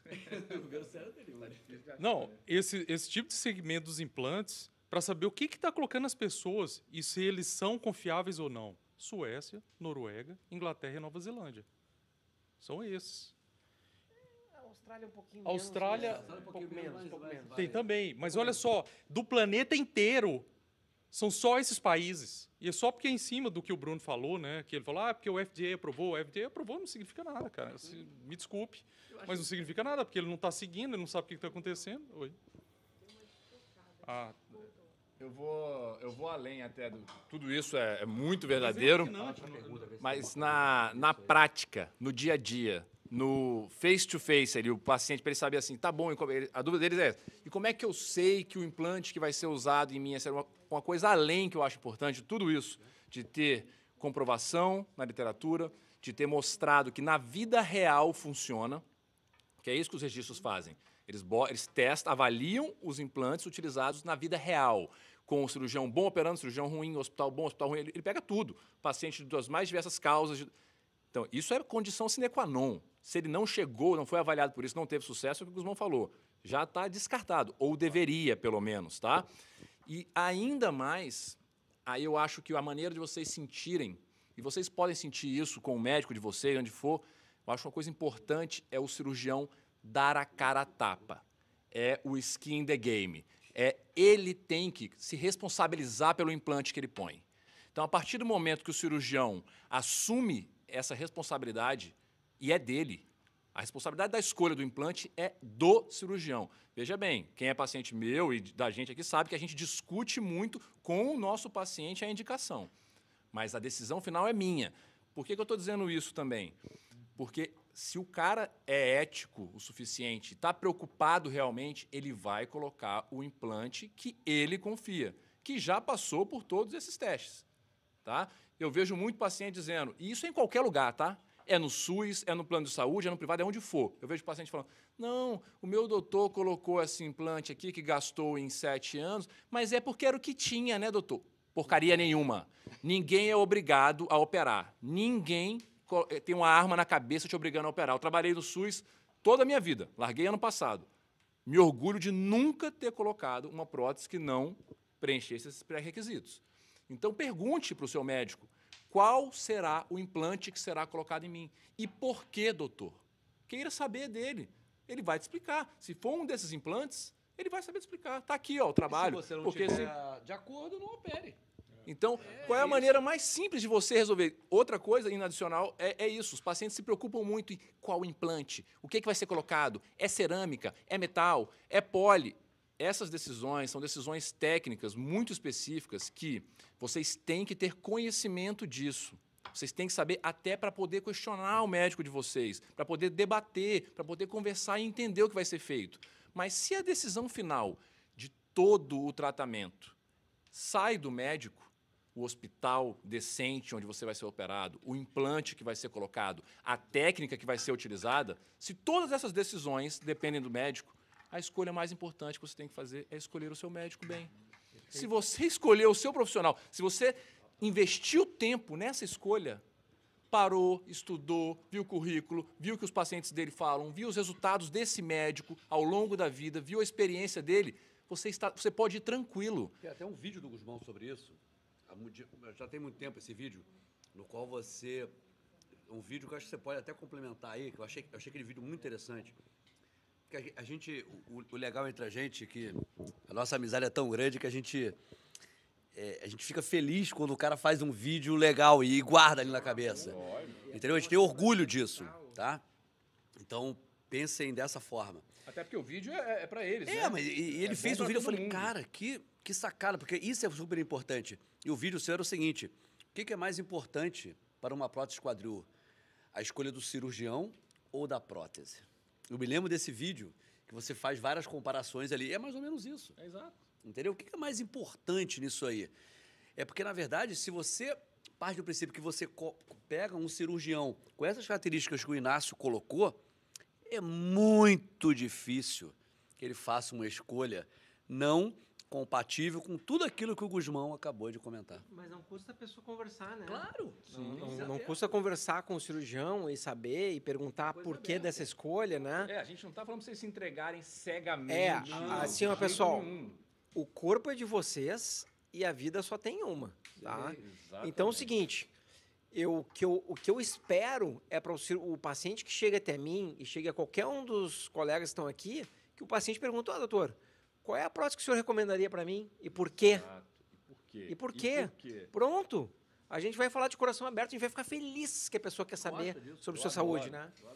Exatamente. E assim, nós trabalhamos com uma parte, né, que ela tem um lado técnico aí extremamente pesado, né? Então, assim, para usar cada um desses implantes, né, quanto de trabalho nós tivemos, quanto de treinamento nós tivemos em cima disso, né? Não é uma coisa tão simples, né? Mexer com o implante e principalmente dentro da ortopedia, porque não é como, desculpa os plásticos, né? Mas não é como só colocar uma prótese ali embaixo da mama, mas uma prótese na ortopedia e no quadril em específico, ela depende demais do conhecimento técnico do cirurgião. É uma prótese que ela tem que funcionar a cada passo. A cada momento. A cada passo. O posicionamento dela, para o resto da vida, o posicionamento dela ali, vocês não têm noção como que é. Aquilo ali é uma geometria, uma matemática. Aquilo lá no... Quem viu o stories nosso lá fazendo o template, né, o planejamento, Aquilo ali a gente está calculando milímetros. Quanto que vai mudar a tensão do músculo, quanto que vai mudar em relação à altura, eu quero corrigir o comprimento. Então, assim, é uma engenharia que assim, um médico ele tem que ter também, e isso veio a duras custas, né? Assim, de sofrimento, de trabalho em cima, de dedicação, de estudo, correndo atrás. Não é simplesmente pegar, qual que vai ser, esse implante é bom ou ruim? Não. Como que é a sua habilidade de trabalhar com esse implante? Porque se a pessoa escolheu aquele implante, é porque ele se dedicou para aprender a mexer e trabalhar com aquele implante, né? Isso é uma coisa muito importante. Assim, ó, vocês podem notar que a Dani vai... Isso? A Dani vai lançar uma pergunta? Mas só um comentáriozinho que o João falou, né? Da questão da dedicação. Pessoal, a gente gosta tanto do que a gente faz que quando desligar a câmera aqui, desligar tudo, a gente vai continuar falando sobre o quadril, tá? A gente vai continuar falando sobre o quadril, porque a gente gosta demais do que a gente faz. Então, assim, isso faz parte de uma paixão que é além, cara. Se reúne e a gente fica falando sobre o quadril. Exatamente. E só pegando o gancho disso aí que o João falou antes da gente para a próxima pergunta, para aproveitar não deu muito certo no início ali, mas vamos voltar nela. Para aproveitar a analogia de automóvel, é exatamente isso que o João falou. Coloca uma Ferrari, uma Fórmula 1, na mão de alguém, de um piloto de Fórmula 1, ou na mão de alguém que acabou de tirar a carteira. Então, não é só a máquina, não é só o implante, é o piloto. Tá? O piloto é mais importante. E ainda mais porque ele vai escolher qual máquina ele vai usar. Então, essa é a essência que vocês não podem perder de vista. Tá? Então, não é só o que o Guzmão falou. Pega essa prótese nesse registro, tem 90% de durabilidade de 30 anos. Opa, então isso é o mais importante. E bota qualquer pessoa para colocar aquela prótese, ela vai falhar. Ela vai falhar. Então, não tem um ou outro. Tá? Tem associar as melhores condições possíveis para garantir o sucesso. Maravilha, Inácio. Vou mandar para o Guzmão. Quanto tempo que nós estamos aí? Uma hora. Determinados movimentos. Por exemplo, um movimento amplo de flexão de quadril. É normal ocorrer? Ruídos O quê? após movimento. Com prótese? Ruído. Com prótese. Prótese cerâmica, talvez. Deve ser cerâmica. Movimento amplo de flexão de quadril. Ó, então tá vindo uma pergunta aqui, então, do YouTube, né? Sobre movimento amplo de flexão do quadril. Se pode ocorrer ruído com a flexão ampla do quadril. Então, assim, qualquer prótese pode causar ruído. As próteses de cerâmica com cerâmica, elas podem ter ruídos com uma frequência maior. Porém, agora, de novo, pega lá o caderno, anota aí que isso é importante. A presença do ruído, ela não depende apenas da superfície de atrito. Ela depende também de qual a haste que vai ser utilizada. Então, nós sabemos que tem algumas hastes que provocam muito ruído quando se usa cerâmica e outras hastes que praticamente não ocorre ruído. Eu faz praticamente 20 anos que eu utilizo um tipo de haste e que na cerâmica tem apenas 4 pacientes que ouvem ruído alguma vez em algum movimento. Tá? Então, talvez até algum desses pacientes possa estar assistindo aqui na live. Então, não tem nenhum paciente que ouve ruído de maneira permanente. O ruído é um risco na cerâmica, que às vezes é um risco que se troca em prol de uma longa durabilidade, uma expectativa de uma durabilidade mais longa, né? E talvez a pessoa fazer como único implante na vida. Então, vou perguntar aqui para o Dr. Inácio, que eu sei que também gosta da cerâmica, acho que o João também gosta, né? Inácio, a partir de que momento tu passa a oferecer a cerâmica com polietileno, levando em consideração de diminuir o risco de ruído, já que não precisa durar tanto tempo? A partir de que idade tu estima que não haja tanta necessidade e tu, de repente, faça o comentário ou a recomendação? Claro que a gente deixa em aberto para o paciente, né? Se o paciente quiser, já tive um paciente de 80 anos que pediu cerâmica, não tem problema. Sim. A partir de que idade que tu recomendaria, assim, por cima? Eu sei que idade não é... Exatamente, porque a gente avalia, na verdade, muitos outros fatores, inclusive na questão que você comentou do barulho. Um dos fatores associados pela literatura ao barulho, além do tipo de haste, do tipo de tribologia, de superfície, é o posicionamento da prótese. Então, se a prótese o posicionamento, se ela foi mal colocada, isso aumenta muito o risco de você ter ruídos e barulhos, de qualquer maneira, na prótese. Em relação à indicação, a idade é um fator primordial que a gente leva, do tipo de... Se a gente vai usar cerâmica, polietileno, o que for, mas tem o nível de atividade, tem o desejo do paciente, tem a expectativa dele. Então, eu levo muito isso em conta. Inclusive, recentemente, eu fiz um paciente jovem, que nós juntos chegamos à conclusão que seria melhor um polietileno para ele, porque ele faz salto. Ele salta de altura. Então, a gente pesou risco-benefício e achou que um polietileno seria a melhor conduta para ele. Mas, para tentar ser simplista, assim, eu levando o fator idade simplesmente em consideração, eu gosto muito de usar a cerâmica até os 40, 45 anos. Seria assim minha prioritária. Mas, repito, a indicação é individual. Eu tenho pacientes meus de 28 anos de idade com cerâmica polietileno, tenho pacientes meus de 75 anos de idade com cerâmica. E outra bola que eu levanto aqui já, tá? Que é um fator que quando o pessoal discute em congresso, cerâmica, polietileno. Aí eu levanto um fator aqui, tá? Numa paciente do sexo feminino, que seja pequenininha, ou num homem que seja mais pequenininho, se tu usar a cerâmica com polietileno, pelo acetábulo ter um tamanho menor, vai ter uma camada menor de plástico. Será que não seria mais interessante usar cerâmica com cerâmica, já que não depende de ter uma camada tão espessa, né? Aí a gente tem que conversar um pouco mais sobre a característica desses materiais. O que tem acontecido é que até alguns polietilenos, né, eles têm igualado aí o tempo de durabilidade da cerâmica, né? Então, eles passam por tratamentos que não são só físicos, mas também químicos, né? Porque a dureza que é dada ao polietileno é um procedimento físico, não é? Que é com a radiação gama. Agora, para ele, existem outras tecnologias que estão surgindo que já são com tratamento químico, né? Que é a adição de determinados componentes que levam também a uma rigidez tão grande que o polietileno pode chegar até a fragmentar e a não desgastar. Então, né? existe fratura de polietileno. Sim, existe fratura de polietileno, né? Só para vocês terem ideia. Então, assim, a complexidade dessa pergunta que o Davi fez, eu uso a resposta do Inácio, que eu individualizo muito.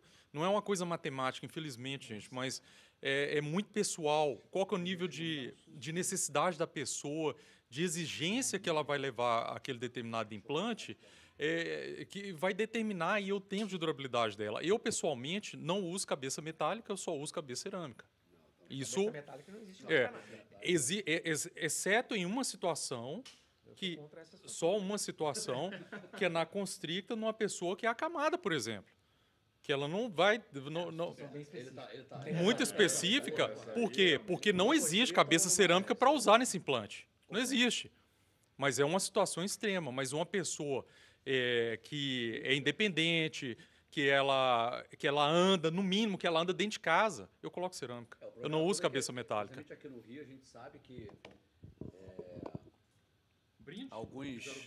vamos fazer um Boa. brinde aqui. Pausa para um brinde que Pausa merece para um aqui. brinde. Que chique, que bonequinho é esse? Viu aqui? Olha aqui para não beber um do outro. Saúde, meu quadril. A vocês que fazem a gente ter prazer em fazer esse trabalho aqui. Isso aí, a equipe, meu quadril Dream Team, né? Ele é muito gostoso. O Bruno tá nos surpreendendo, o pessoal tá perguntando aqui, Bruno, que vinho é esse? Deixa eu mostrar aqui. Esse vinho eu gosto muito.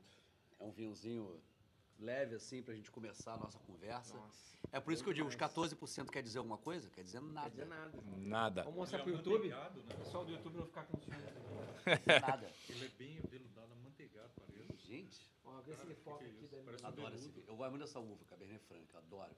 Adoro essa uva. Cabernet Bom Franc. demais, Brunão. Bom. Temos Vinho perguntas? dos nossos irmãos.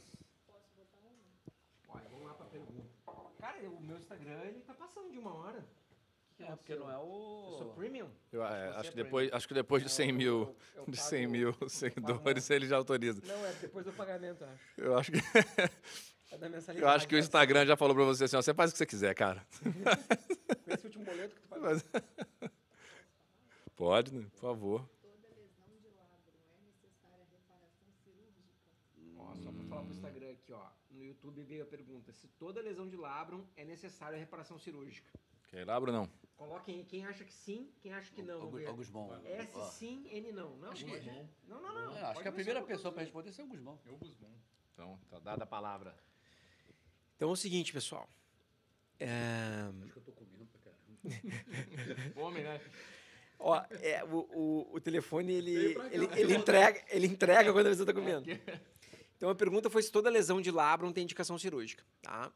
Então, número 1, é importante vocês entenderem o que significa a palavra lesão, tá? O que é lesão? É uma lesão degenerativa intrasubstancial, ou seja, quando a gente olha o labrum por fora, não vê nenhuma falha na integridade física, é só interna? Ou a lesão, o labrum está destacado do acetábulo. Então, aí a gente já vê 2 problemas. E vamos acrescentar, vamos aumentar a complexidade. Lesão, será que é um destacamento do labrum apenas da região condral? Então, superficialmente, eu vou falar de 3 lesões. Lesão condrolabral, o labrum está separado apenas da cartilagem. Lesão intrasubstancial degenerativa, existe uma lesão dentro do labrum que ela não é vista por fora do labrum, só a ressonância mostra. E lesão número 3, a lesão que o labrum está destacado do osso. Existem vários tipos de lesões, aqui eu estou só dizendo 3 lesões. Então é o seguinte, não existe nenhuma lesão que seja uma indicação cirúrgica absoluta. Porque muitas vezes a pessoa tem uma lesão, e ainda tem o fator extensão, né? Qual é o tamanho da lesão? Então, muitas pessoas podem ter uma lesão que não está sendo sintomática. Às vezes, chega no consultório, o paciente assim, ó, vou mostrar para vocês. Doutor Guzmão, eu tô com uma lesão no labrum aqui, e eu queria fazer minha cirurgia por vídeo, né? Uma lesão no labrum, que ela corre por toda a perna aqui para baixo. Então, o que aconteceu? O paciente tem um problema na região lombar, só que, por acaso, o exame de ressonância de quadril mostrou uma lesão de labrum. Então, esse paciente não necessita tratamento cirúrgico. Então, usualmente, a gente tenta começar o tratamento de uma forma conservadora, sem cirurgia. Se o paciente não está tendo uma melhora, aí aumenta a chance de indicar a cirurgia. Em geral, a gente procura também entender se existe uma morfologia associada àquela lesão de labrum. Por quê? Por que aconteceu a lesão de labrum? Ele tem um impacto femoroacetabular? Ele tem uma hiperelasticidão ligamentar? É uma bailarina? É um lutador de artes marciais, o karatê, o taekwondo, que chuta muito alto? Então, todos esses fatores vão nos auxiliar no momento da indicação de cirurgia. Então, é o seguinte, nem respondendo agora de uma forma bem simples, tá? Resumindo e simplificando. Resumindo, nem toda indicação de labrum é cirúrgica. Vamos para outra pergunta. Vamos lá. Nossa, A gente só tem que bater palma e acatar. Falou tudo, falou disso tudo. O que o Guzmão quis dizer também, que vale a pena ressaltar, é uma lesão que você tem, é uma clínica ou é um achado da ressonância? É isso que vocês têm que entender, tá? Aparecer lesão na ressonância não é igual a ser lesão real que necessita e exige tratamento cirúrgico. Agora começou. O que foi que você falou? Mais uma pergunta. Só complementei aqui do Guzmão. Cabulosa. Agora vem aquela pergunta cabulosa. O Guzmão tinha dito à tarde que ele queria as perguntas mais ele falou que queria complexas, mais elaboradas. Eu quero Mas não é aquilo assim, operei, meu quadril explodiu. Não. É perguntas. E lembrem-se sempre, pessoal. A ideia é que a sua pergunta tenha valor para muita gente, tá? Quanto mais gente ajudar, melhor. Uma pergunta boa ali, ó. Tenho cisto acetabular, Pá, isso é... morro de dores, tenho 37 anos, já posso operar? Essa aí é o que a gente mais gosta de falar, né? Eu acho que... Inácio, você tá com o microfone já? Brilha. Não. De quem está perguntando, Dani? Cíntia Pérez. Ô, Cíntia, olha aí, para você, hein, a resposta. Cíntia, esse tema aí é o que a gente mais fala, tá? Prótese de quadril, artroplastia em paciente jovem. Tem vídeos nos canais de todos aqui, tem postagens na rede de todos. A resposta bem simples e direta é: indicação de prótese de quadril independe da idade. Tá? Se você tem 37 ou se você tivesse 71, esse não é o cerne da questão na nossa maneira de ver. O cerne é, você tem um diagnóstico bem elaborado, que esse diagnóstico está gerando a tua queixa e você precisa ou não de uma prótese. Tá? Se você tem perda da qualidade de vida, se a tua doença, a tua lesão está te fazendo deixar de ter a vida que você merece, a vida plena, sem dor, você tem, provavelmente, indicação de artroplastia, e independente da idade. O detalhe, que seja a melhor cirurgia da vida. Então, tem que ser uma cirurgia com o melhor cirurgião, com o melhor implante, nas melhores condições, para que dure o maior tempo possível, se Deus quiser, a sua vida inteira. Olha aqui, ó. Eu vou rodar isso aqui, ó. Olha daqui. Rodei. Aqui, ó. O carioca, quando quer receber bem o mineiro, ele prepara um queijo lá, ó. Assado ainda. Que beleza. Obrigado, bonito. Muito obrigado. Já fica aí para responder a outra pergunta. Eu já peguei o microfone. Nós já estamos aí em mais de 1 hora e 20 minutos. Mas Vamos como a gente começar. operou... Vamos arrumar para... Vamos fazer o seguinte, vamos focar agora nas perguntas e fazer respostas rápidas. Isso. E aí cada um responde uma. E a gente vai jogar assim, a jogadinha vai vir assim. Rodízio. É o seguinte, ó, Isso. Porque Vanderlei tá chegando aqui agora. Ai. Mais bate-bola ainda, vai bem rápido agora. Agiliza aí, digita rápido. Dani, faz o manda seguinte. áudio, faz qualquer coisa pra- Faz o seguinte. Caramba, Vanderlei. Deixa eu mostrar. Olha lá. Pelo amor de Deus. Não. Pelo amor de Deus. Não sei nem o que falar aqui no microfone. Roleta russa, vamos lá. Já botei uma. Manda no Instagram, e aí vai ser, ó, uma YouTube e uma Instagram, uma YouTube e uma Instagram. Boa. Vamos lá. Boa. Luiz Alex Bittencourt. Fiz artroplastia total do quadril. Quanto tempo posso voltar a andar? Ó, aqui a pergunta, ó. Não, tem que ser rápida, Qual é o né? nome? Luiz. Luiz Alex Bittencourt. Luiz Bittencourt. Fez a prótese quadril, quanto tempo ele pode voltar a caminhar? Bruno, Assim que acabar a anestesia. E tivesse sentido bem. Todos os nossos pacientes que a gente operou nesse mutirão andaram com 3 horas, 4 horas depois da cirurgia. Essa é a ideia, esse é o objetivo. Já passei, hein? Vou comer a carne. Lembre-se, estamos dando informação baseado no caso... na nossa cirurgia. Eu tô falando assim, que não estamos falando de exceções aqui. Não sei qual é o caso específico dele, né? vamos pra outra aqui, vamos ver se Próxima. tem um Instagram aqui. Ah, Instagram agora, né? Carne top, hein? É picanha? Caraca.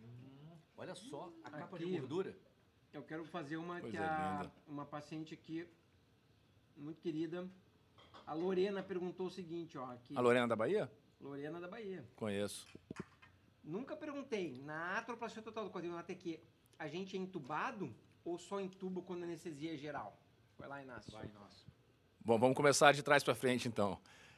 Só há intubação quando a anestesia é geral, tá? Então, a anestesia geral, ela precisa que você seja entubada para que ela ocorra. Na artroplastia total de quadril, a imensa maioria dos casos, pelo menos na rotina dos 4 aqui, é feita com a raquianestesia, tá? Sem necessidade de anestesia geral. Beleza, vamos para outra do YouTube. Tem uma pro Guzmão aqui. Vai, pronto, para no Guzmão. Doutor Guzmão, tive uma fratura de acetábulo há 5 meses. Perdi 3 centímetros da OEM. Comprimento. A prótese me devolveria Ó, uma pergunta excelente, tá? O paciente que teve um acidente e teve uma fratura de acetábulo e perdeu 3 centímetros de comprimento da perna. Não sabemos se é só em relação ao acetábulo, se teve um problema no fêmur também e se teve osteonecrose associada ou não. Então, ele teve um encurtamento de 3 centímetros. Então, aqui a gente tem uma informação importante. Perdeu 3, antes era normal, perdeu 3 centímetros. Pode recuperar o comprimento? Pode. Tá? Então, assim, é plenamente possível recuperar o comprimento da perna nessa situação colocada. Claro que a gente está falando de uma maneira genérica, né? Não especificamente do caso, mas, em geral, a gente consegue recuperar. Sim. Vamos para o João. João agora é Instagram. Vamos lá, João. Pode ser Instagram ou YouTube. Não, faz uma lá, uma cá. Agora Ah, é é? Instagram. Cara, tá demais essa carne. O que é isso? Vamos ver. Não, Olha lá, João, brilha. Essa é a pergunta aqui. Repete para o pessoal do YouTube, Reli. Lê para o pessoal do YouTube. Tá, a pergunta da Paula Anjos. Osteonecrose na cabeça do fêmur, com fratura subcondral e cisto, sem colapso, muita dor e limitação. Não é bem uma pergunta, ela está falando, É né? verdade. Que ela deve estar nessa situação, né? Isso. Deve ser a indicação, né, do tratamento, imagino. Então, Paula, você já tem uma necrose no estágio já propício aí a desenvolver o desgaste da articulação. Nesse caso, quando existe a fratura subcondral, significa que o osso que dava suporte à cartilagem da cabeça do fêmur, ele não existe mais, ele já colapsou, daí o nome, né? Ele afundou. Explica para ela que fratura subcondral é sinônimo de colapso. Isso. Então, fratura Mesmo subcondral ressonância, sem dizer que tem colapso, pode ter. colapso. Isso. O Guzmão tem até um vídeo sobre isso na artroscopia. Isso. Então, o que aconteceu ali? A cartilagem, ela precisa ter um suporte por trás dela, tá? Então, esse suporte ele não existe mais. O osso ele afundou, tá? Então, nesse caso, o indicado seria a cirurgia de prótese de quadril. Por quê? Ela vai resolver ali o problema do afundamento, né, da cartilagem. A gente vai estar dizendo muita dor e limitação. E muita dor e limitação. Então, assim, não tem porquê a gente pensar em algum outro tipo de tratamento que seria o quê? Lembrando que não é uma recomendação especificamente para o teu caso, a gente está botando numa situação hipotética. Exatamente. É, sem ver, sem nada, né? Ver os exames e tudo, mas nada preservador, no sentido, uma artroscopia, alguma trepanação, perfuração, um enxerto, alguma coisa. Não, vai ser mesmo a prótese de quadril, ok? Beleza. Vamos pro YouTube? Bruno? Não, é o João de novo, ele volta pra cá, pra cá. Então pro João, uma do YouTube. Do Oséias. Essa mini prótese deve virar uma tendência para as próteses? Ó, eu acho que isso aí... Com essa técnica de acesso anterior, ou são poucos casos que podem ser utilizados essa mini prótese com acesso anterior? Vamos lá, Inácio. Bom, pergunta, Oséias, pergunta interessante, tá? Então, o Oséias aqui perguntou se a mini prótese tende a ser uma, sendo redundante, é uma tendência agora para o futuro e se a relação dela com o acesso anterior direto. Então, vou começar falando do acesso rapidamente. E a gente falou bastante essa semana, o Bruno fez várias postagens sobre isso. O acesso anterior direto permite que você use a prótese que você quiser, em princípio, tá? Ponto. Acesso é acesso, você vai usar a prótese, o implante que você está habituado. A maioria dos casos que nós fazemos, nós não usamos a mini haste. Se a mini haste é uma tendência, na minha visão, sim. Tá? Inclusive, tem um vídeo no meu canal falando só sobre isso, que o título é Mini haste, Novos Tempos, nessa linha. Tá? Então, eu acho que é uma tendência por ser uma prótese mais preservadora, falando que o Guzmão falou aqui antes, poupa mais osso, é afeita a acessos menos invasivos, mantém a sua anatomia mais natural. E, detalhe importante, tá? Que aí também foi falado aqui hoje, o Guzmão falou isso, a mini haste que nós utilizamos, vocês já viram postagens nossas com ela, é uma mini haste consagrada que já tem 16 anos de uso. Então, é uma tendência para o futuro, a gente está falando de novidade em cirurgia do quadril, algo de 16 anos. Tá? Então, é importante falar isso. Nós temos trabalhos já com resultados consagrados, 10, 12 anos dessa prótese que a gente usa. Logo, é uma novidade, mas já mostrou o que veio, porque os resultados dela são muito bons nessa avaliação com mais de uma década. Top. Voltou pro Guzmão. Não. Pulou você. Não, agora vai pra ti. já Ah, veio, tá, né? entendi. Agora que tá Ele está fazendo bate-volta, ele está de sacanagem contigo, na verdade. Quando está chegando a carne, ele manda você responder. Vamos ver lá. Pô, chegou a linguicinha aqui, ó. Eu como pouco, né? A gente conhece. Olha aqui, O pessoal do YouTube vai ver. olha aqui. Célia, ela continua a pergunta em outra caixinha, tá? Eu tenho 56 anos e meu quadril está com muita artrose e os médicos indicam cirurgia, tá? Aí ela continua a pergunta na outra caixinha. Eles dizem que a minha idade não é conveniente. 56 anos. O que vocês acham? Então, assim, Deixa eu responder isso. sucintamente. Não, sucintamente. Começou a roubar o microfone do colega, porque tá chegando. Roubou a pessoa do Guinho. Acabou o fair play. Acabou o fair play na live. Agora é só na cotovelada. Sucintamente. Quem tem que indicar a prótese é o paciente. Ele que está sentindo a dor. Se ela está sentindo a dor dessa forma e o tratamento, a indicação é fazer a prótese, por que alguém vai se negar a fazer a prótese? Não dá para entender. Cara, mas eu vou te falar que a gente recebe de vez em quando Isso é muito comum. posts, principalmente no serviço público, de médicos que pela idade dizem o seguinte, cara, só, eu não vou botar prótese em você. Sim, mas aí o que ele pode estar se referindo? Ele pode estar se referindo ao material. Olha só, tivemos Não, é isso aí, é isso aí. veio do back, Background aqui, background, backstage. A É a produção, Dani. a produção soltou o comentário. Vai ter que mostrar a Dani. Produção, posso mostrar, Dani? Pode mostrar bonito. A produção lançou o código aqui pra nós, a produção É falou. cultural. E ela disse o quê? É cultural. A João, Dani deixa que eu disse, vou virar a carne é aí. cultural. Ó, E segura ele aí, eu vou segura dizer ele. mais. Isso aí é uma história que começou na década de... A gente contou essa história no... Contamos essa história, começou na década de 70.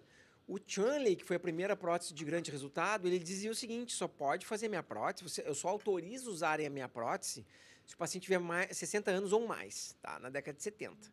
Porque ele não sabia o tempo que ia durar a prótese naquela época. Só que hoje, as próteses modernas, a gente já sabe o tempo que vai durar. Aí eu pergunto para você o seguinte: será que é justo dizer para uma pessoa, olha, fica sofrendo até os 60 anos, não importa a idade que tu tenha, fica sofrendo, tendo uma qualidade de vida muito complicada até os 60 anos, mas eu te garanto que quando tu tiver 60 anos, tu vai ser feliz e alegre. Será que isso é justo? Aí eu pergunto para vocês isso e quero que vocês me digam. Será que isso é justo? Eu acho que o próprio paciente pode responder isso pra gente. E o que é mais grave, o que acontece com muita frequência, eles dizem isso, pedem para esperar e não oferecem uma solução alternativa. Isso. Pedem para a pessoa esperar, tolerando a dor até o momento que eles julgam que é autorizado fazer a prótese, os 60 anos. Então, isso é o mais cruel. É o mais cruel que eu acho, é isso. Não, fica com dor. Não tem nada para me oferecer? Não, fica com dor. Eu tenho que botar meus trajes de banho, cara. Não sei o que está acontecendo. Eu também. Sou eu agora? 8 horas, já quase 2 horas. Núbia. Não, nós vamos parar às 8h27. O meu Instagram tá gigante, porque ele não parou. Passou de 1 hora aqui, não parou. 75 pessoas. Parabéns para vocês. Eu gostaria de saber qual o tempo da prótese mais antiga que vocês já fizeram a cirurgia e que ainda não precisou de revisão. Não, vamos falar Ela que era de cerâmica a cerâmica Ah, não. ou cerâmica. Vai. Boa, vai lá, João. O João ele tá com... Olha, é a Núbia com certeza. Uma live solo agora. Mas com certeza a Núbia de BH, ela é paciente minha, tá? Paciente minha. O Núbia é o seguinte, a prótese, como nós acabamos de dizer, né? Ela vem em cima de um acompanhamento, em cima de um segmento, para saber quanto tempo que ela vai durar, tá? Então a prótese... Ela perguntou o seguinte. Isso. Ela fez uma pergunta bem objetiva. Quanto tempo tem a tua prótese mais antiga que tu não precisou trocar? 15 anos. Boa. 15 anos. Agora, essa prótese, ela foi criada em 1959, o desenho dela. Ela completou ontem. Exeter? Não é 59. É, 59. Aí 59. não seria 50 anos. Não, mas é 50. Não. A Exeter é de 70. É, de 70 e poucos. Se ela completou 50... É, 69, desculpa. É. A Exeter, que é de 69, né? Então ela foi desenhada e a primeira prótese foi colocada em 1969 e ela completou agora 50 anos, tá? No segmento. Não tá fechando. Tem que terminar com 0. Mas é porque era lembra que era do ano passado e eles adiaram, deixar para esse ano, comemorar os 50? Tá, mas vamos arredondar. 50 ou 51? Tá, que seja 1970, mas assim, ela foi, historicamente, foi 1959. E aí, essa prótese, qual que é o resultado dela? Qual que é o desempenho dela? Então, foi um índice de soltura menor que 5%. De necessidade de revisão menor que 5%. Tá? Então, uma prótese que ela serve, inclusive, de parâmetro para todas as outras próteses que vieram depois dela. Tá? Agora, o outro ponto da sua pergunta, que é em relação à tribologia, que é o par, né, de desgaste da cerâmica, do par de deslizamento, né, da prótese, se é cerâmica ou polietileno, ou cerâmica.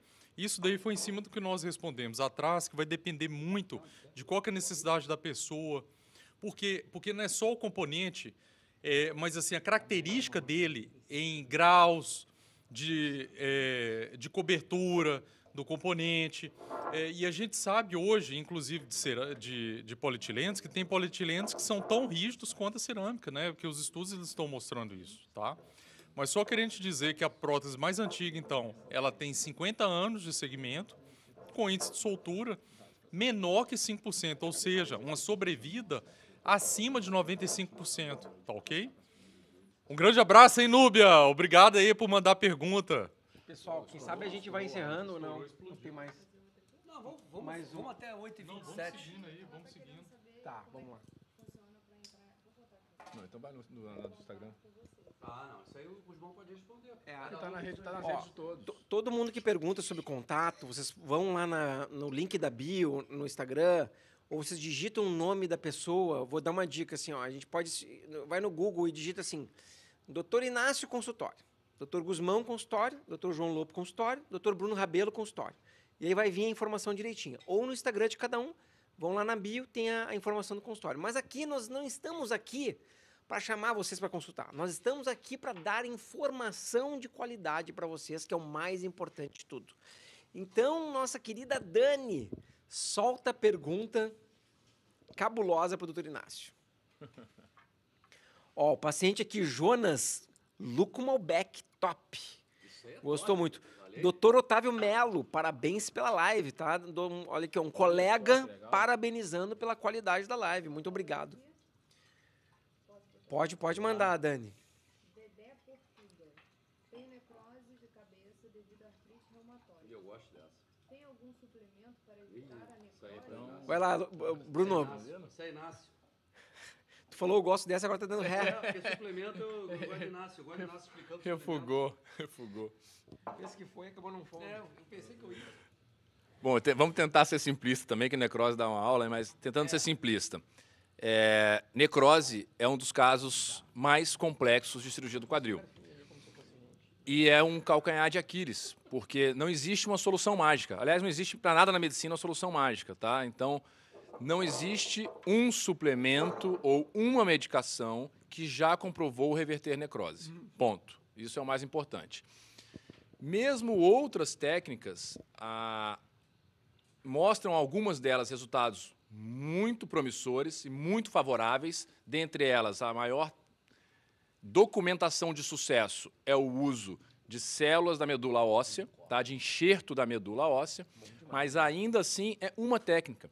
A necrose ela é uma doença multifatorial. Várias coisas têm que acontecer para que a necrose ocorra. Logo, se nós estamos pensando em tratamento preservador de sucesso, em salvar a cabeça do fêmur, quanto mais fatores nós abordarmos desse, maior a taxa de sucesso. Então, pode sim usar suplemento? Pode. Ele vai reverter sozinho? Não. Tá? O tratamento cirúrgico para preservar a necrose é indicado. Tem que ser feito tratamento cirúrgico. Descompressão, enxertia de medula óssea, associado pela videoartroscopia, e pode também fazer associado suplementação e medicações. Mas não existe suplementos e medicações que vão reverter a necrose sozinho, tá bom? Vai lá, do Bruno. Dani, solta uma pro Bruno. Solta, DJ. Não, deixa. Leva pra casa. Esse pãozinho de alho também. Gosta tanto. É isso, não tem pergunta complexa? Então, a pergunta deve ser assim: por que agora, após um Cabernet Franc, você escolheu um Malbec? Vou explicar. A gente começou a comer carnes agora, teve uma picanha agora, e tá vindo agora um assadinho de tira top. E depois nós temos um shoulder. E aí eu pensei, nada melhor do que a gente começar a introduzir um Malbec aí. Mas a ideia hoje é fazer um tour sobre as uvas do mundo. Quem sabe depois um Pinotage da África do Sul, ou um Shiraz da Austrália. Gosto muito do Shiraz. Viu? Olha só, tô chegando aí. Não, vem a pergunta agora vem a pergunta séria. Não vem a pergunta séria. Guzmão, você me tem uma pergunta? Opa. Tem o IFA, tem todos os movimentos do quadril. Será que eu poderia colocar na membrana? Bom, Beatriz? Então, Beatriz, deixa eu responder, porque Beatriz é o nome de minha filha. Então é o seguinte, primeiro, o Guzmão acabou de explicar, na verdade, a utilização da membrana não está relacionada somente a você ter impacto ou não. Há uma lesão de cartilagem que seja profunda e extensa que justifique a utilização e que tenha critérios para isso. Que você tenha espaço articular, que você não tenha uma deformidade tão grande da articulação, que você não tenha cistos importantes no acetábulo, na cabeça femoral, enfim. Então, a utilização ou não de membrana depende de alguns aspectos. É óbvio que ter uma lesão de cartilagem E o impacto, e ter uma queixa que justifica o procedimento cirúrgico, sim, não vejo problema nenhum, independente da idade, tá? Mas é aquilo que o Gusmão respondeu no início, que tem que ter um critério técnico para se indicar. Eu tive recentemente um paciente que depois que viu o vídeo do Gusmão, ele tem uma artrose já avançada e eu já indiquei prótese para ele. E aí ele me mandou uma mensagem, né, Dani? Eu até te mostrei, né? Pô, doutor Bruno, você não acha que dá para eu colocar a membrana e jogar um pouco mais para frente a indicação da prótese? E a questão é que a indicação da membrana ela é muito precisa. Não é porque eu tenho uma artrose já com a cabeça do fêmur praticamente colada na bacia. Não adianta eu colocar uma membrana ali, porque não vai regenerar, restaurar, interpor, sei lá qual o termo que a gente possa colocar nessa articulação. É critério, né? Uma informação importante aqui pro pessoal, tá? Assim, ó, pessoal. Nós todos somos cirurgiões de quadril e nós ganhamos nossa vida operando pacientes. A gente ganha vida fazendo cirurgias e fazendo tratamentos. Se um cirurgião que teria todo o interesse econômico para fazer a cirurgia em vocês diz que não é uma boa ideia fazer a cirurgia com essa membrana, ele está falando do fundo de coração para vocês que não vale a pena fazer. Sim. Né? Sendo bem reto. Levem essa informação. A gente não quer que vocês tenham maus resultados. Nós dependemos do sucesso de vocês. Nós fazemos de tudo para que vocês tenham sucesso no seu tratamento. Então, se a gente está dizendo que uma técnica não é uma boa ideia para vocês, não é porque a gente não queira operar vocês. É porque a gente não queira que vocês não se frustrem com um tratamento que não vai dar um resultado à altura da expectativa de vocês. Planejado por nós. Exatamente, da expectativa de ambos. Por ambos. Né? Então, assim, uma coisa que a gente garante para vocês é a transparência da nossa comunicação, independente de qualquer interesse financeiro. E esse é um exemplo. Sim. A gente muitas vezes recomenda não fazer a membrana, não fazer a artroscopia, porque a gente acha que não vai funcionar para vocês. A gente já tem uma experiência. A gente já tem uma experiência de saber quando vai funcionar, quando não vai funcionar. Olha lá, João. Contaram isso aí há pouco tempo, né? 20 e 10. Tem só uma pergunta. Mais uma pergunta que a Dani botou lá no YouTube. Eu acho vamos ver. Interessante, que é um tema que eu acho que a gente, na época que a gente estava em lockdown, a gente até pensou em fazer essa live, eu acho que é super importante. Eu acho que é um tema que gera uma discussão, uma dúvida, um receio com os pacientes que vão realizar a prótese de quadril ou que, infelizmente, aconteceu com uma complicação. O Inácio recentemente fez um vídeo sobre isso, sobre infecção pós-artroplastia do quadril, que a gente sempre conversou nas nossas lives, né, as outras, a gente sempre falava assim, é a pior, é a mais temida complicação que se tem numa cirurgia. Pode ter certeza disso, tá? E a Dani vai fazer a pergunta aqui, e o João me olhou aqui, você me olhou, eu entendo já, você vai responder. Calma. Brilha nessa resposta, João. Coloquei o espaçador depois. Depois que tiver com a nova prótese, corre o risco de reinfecção? Então, a infecção óssea, é isso que a gente está... Faz um micro resuminho só para o pessoal do Instagram. A pergunta é o seguinte, ó. A pessoa teve uma infecção, tirou a prótese, botou o espaçador e agora vai botar a prótese definitiva. E a pergunta é, corre risco de ter nova infecção? Sim, isso daí depende de alguns critérios, tá? Então, assim, quando a gente diagnostica alguma infecção, né? Então, foi em cima de exames clínicos, exames de imagem, exames laboratoriais, tá? E assim que foi decidido aí trocar a prótese e colocar o espaçador, só para explicar para vocês o que é o espaçador. Espaçador é uma prótese temporária que ela vem com um manto de antibiótico que serve para tratar a infecção ali na região onde estava o implante. Tá? Então, a gente sabe que quanto mais precoce isso for realizado, melhor é o resultado. Tá? Então, uma prótese infectada que está dessa forma já há algum tempo, talvez não possa se falar em cura, tá? A cura completa. Mas pode-se dizer em relação a um tratamento e um controle dela. Porque depois que for tratado e colocado o espaçador, então a gente faz um segmento do paciente com os exames de sangue, com os exames de laboratório, com os exames de imagem, e aí tira esse espaçador e coloca a prótese definitiva novamente. Pode falar. Eu acho, só para a gente concluir isso aqui, é o seguinte. VHS, proteínas C reativas, exames laboratoriais, que a gente faz esse segmento, como você muitas vezes provavelmente já está fazendo ou vai fazer, não é critério para cura. Não é critério para conversão. Não é critério para afirmar que o espaçador cumpriu o objetivo dele e que, após a colocação da prótese definitiva, não haverá uma recidiva. O que eu quero dizer com isso?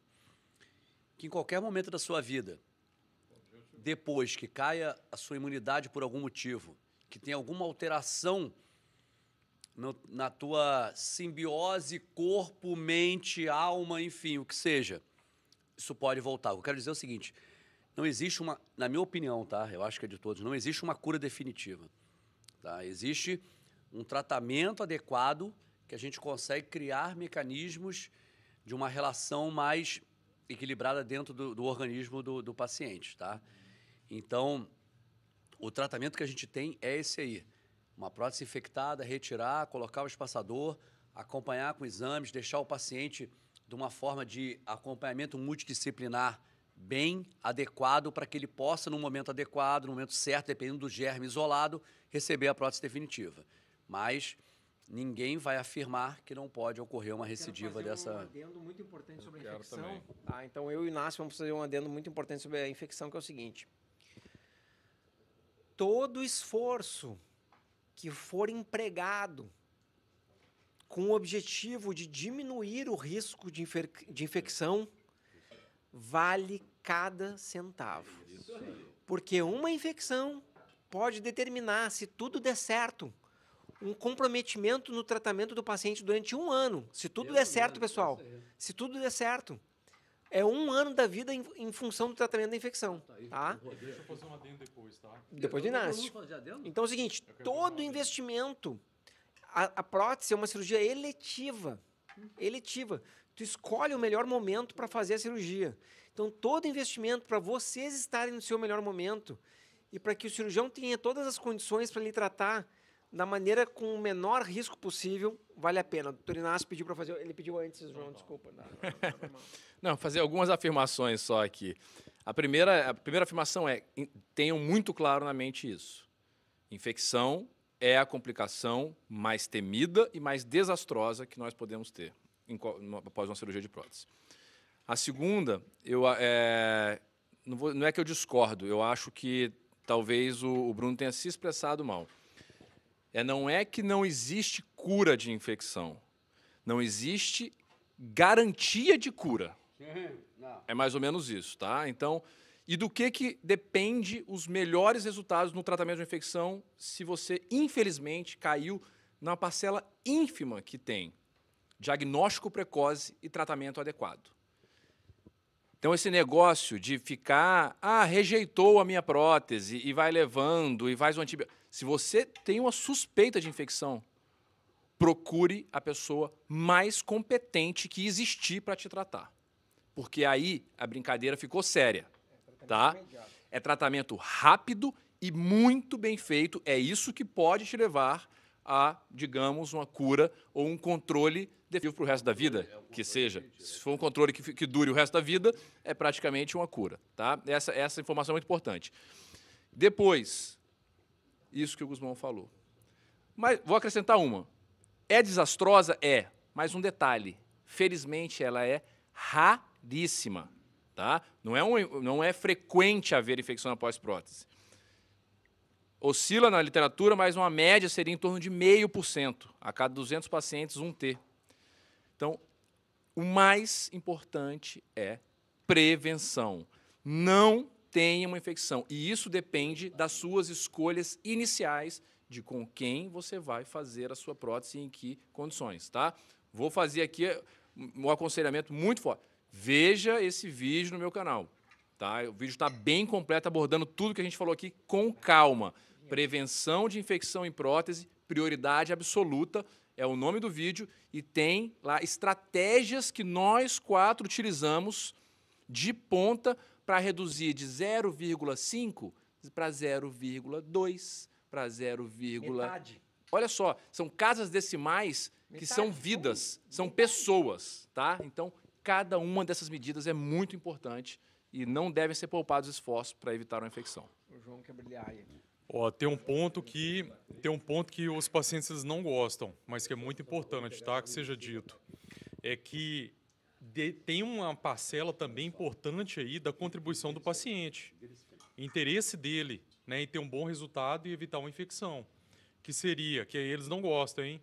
Ter um peso legal, uma saúde legal, ter um controle metabólico legal, e eles não gostam que a gente fale isso, tá? Então, assim, perguntar, eu tenho tal peso, eu tenho tal composição massa corpórea, posso fazer a prótese, corro algum risco? Aí a gente fala e a pessoa, ela algumas vezes acha aquilo chato, acha que não vai dar conta, e é o que o Davi falou, né? É assim, se ele vai se propor fazer uma cirurgia dessa, que é planejada, que é organizada e tudo, ele não vai investir em melhorar antes. Eu tive pacientes que, por exemplo, a questão de peso, né, e do controle metabólico, com diabetes e tudo, que perderam 30, 40 quilos. E não é com cirurgia. Não é com cirurgia, é com reeducação alimentar. Ou seja, ele não tapou o sol com a peneira. Ele mudou o estilo de vida dele para se comprometer em fazer uma cirurgia para ter um resultado positivo, né? Então, isso é extremamente importante. Curativos pós-operatório, cuidados com curativos. Sim, a questão da ferida operatória. Sim. A pessoa não dá valor a isso. Fez a cirurgia, acabou. Olha só. Aí, outro dia vai fazer um curativo, vai fazer curativo sem um instrumento, sem uma luva estéreo, muitas vezes, fazendo uma drenagem que às vezes não é para ser feita. Sim, sim. Então, cuidado com a ferida operatória também é super importante. Sim. Isso aí. É o pré, o pé e o pós. É isso que a gente tem que trabalhar para tentar evitar a infecção. Outra coisa. São assim, o sucesso ele está em pequenos detalhes, Sim. em mínimos detalhes. Então, se a gente pergunta para o paciente, ele vai fazer uma prótese de quadril, pergunta como é que está a sua saúde bucal? Se está com alguma gengivite? Como é que está seu pé? A gente vai examinar o paciente, pede para tirar a meia e olha, está com onicomicose, por exemplo, micose na unha. Como é que está o metabolismo desse paciente? Ele está bom para receber uma prótese? Paciente diabético. Diabetes compensado, a patologia reumatológica, uso crônico de corticoides, são fatores de risco. Assim, eu falo algumas vezes, pode soar meio estranho, mas eu falo, gente, colocar uma prótese de quadril não é trocar pneu de carro, não. Não é igual ali no borracheiro e trocou o pneu do carro, não. Tem toda uma preparação antes, né? Então, assim, essa parcela aí, né, para se falar quando fala de infecção, e o nosso objetivo é que ela não ocorra, então é preparar bem, é escolher o cirurgião, é se preparar, o preparo que a gente passa antes da cirurgia, banho de clorexidina, swab nasal para pesquisa de Staphylococcus aureus. Então, assim, é uma série de coisas que a gente faz ali. Maravilha. Acho que foi um tema bem tratado aí, né? Eu acho que... 2h20. Então, pessoal, agradecemos imensamente a audiência de vocês. Muito obrigado por estarem aqui assistindo no sábado à noite. Fazemos isso aqui de coração para que vocês tenham as melhores informações possíveis. Lembrando, estamos aqui com o Dr. Bruno Rabelo, do Rio de Janeiro, que está nos recebendo, nosso anfitrião aqui nos recebendo na sua casa. Dr. Inácio Ventura, de Brasília. Dr. João Lopo, de Minas Gerais. Aí. E Davi Guzmão, de Porto Alegre. Estamos aqui todos no sábado à noite para lhe dar as melhores informações possíveis sobre o quadril do nosso coração para vocês. Então, a única coisa que a gente pede em troca é que tu compartilhe esse conhecimento com outra pessoa e ajude com que outras pessoas, assim como tu, possam ter mais informações de qualidade. Então, clica no aviãozinho que tem aqui embaixo da live do Instagram e envia para uma pessoa.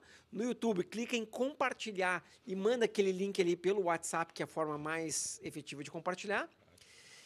E dessa forma, vocês ajudam a espalhar notícias de boa qualidade. Porque quem não deve, fala abertamente as suas recomendações e não fica escondido, só reclamando da vida. Aqui a gente fala tudo de coração aberto diretamente para vocês. Certo, pessoal? Agora vamos curtir aqui o grande evento que o Dr. Bruno está nos proporcionando. E sua senhora Dani também está nos ajudando bastante até na transmissão aqui. Então, muito obrigado ao casal. Muito obrigado por nos receber. Sempre uma honra. E muito obrigado a todos vocês por terem participado. Então vamos encerrar esta live por hoje. Um abraço a todos. Até mais. E Dani, eu vou te ajudar para encerrar no YouTube. Pô, pega... Nem minha pergunta, Dani e eu. Que é muita coisa. É muita gente. Pega a linguicinha ali, Joãozinho. Legal. Pego. Cara, É?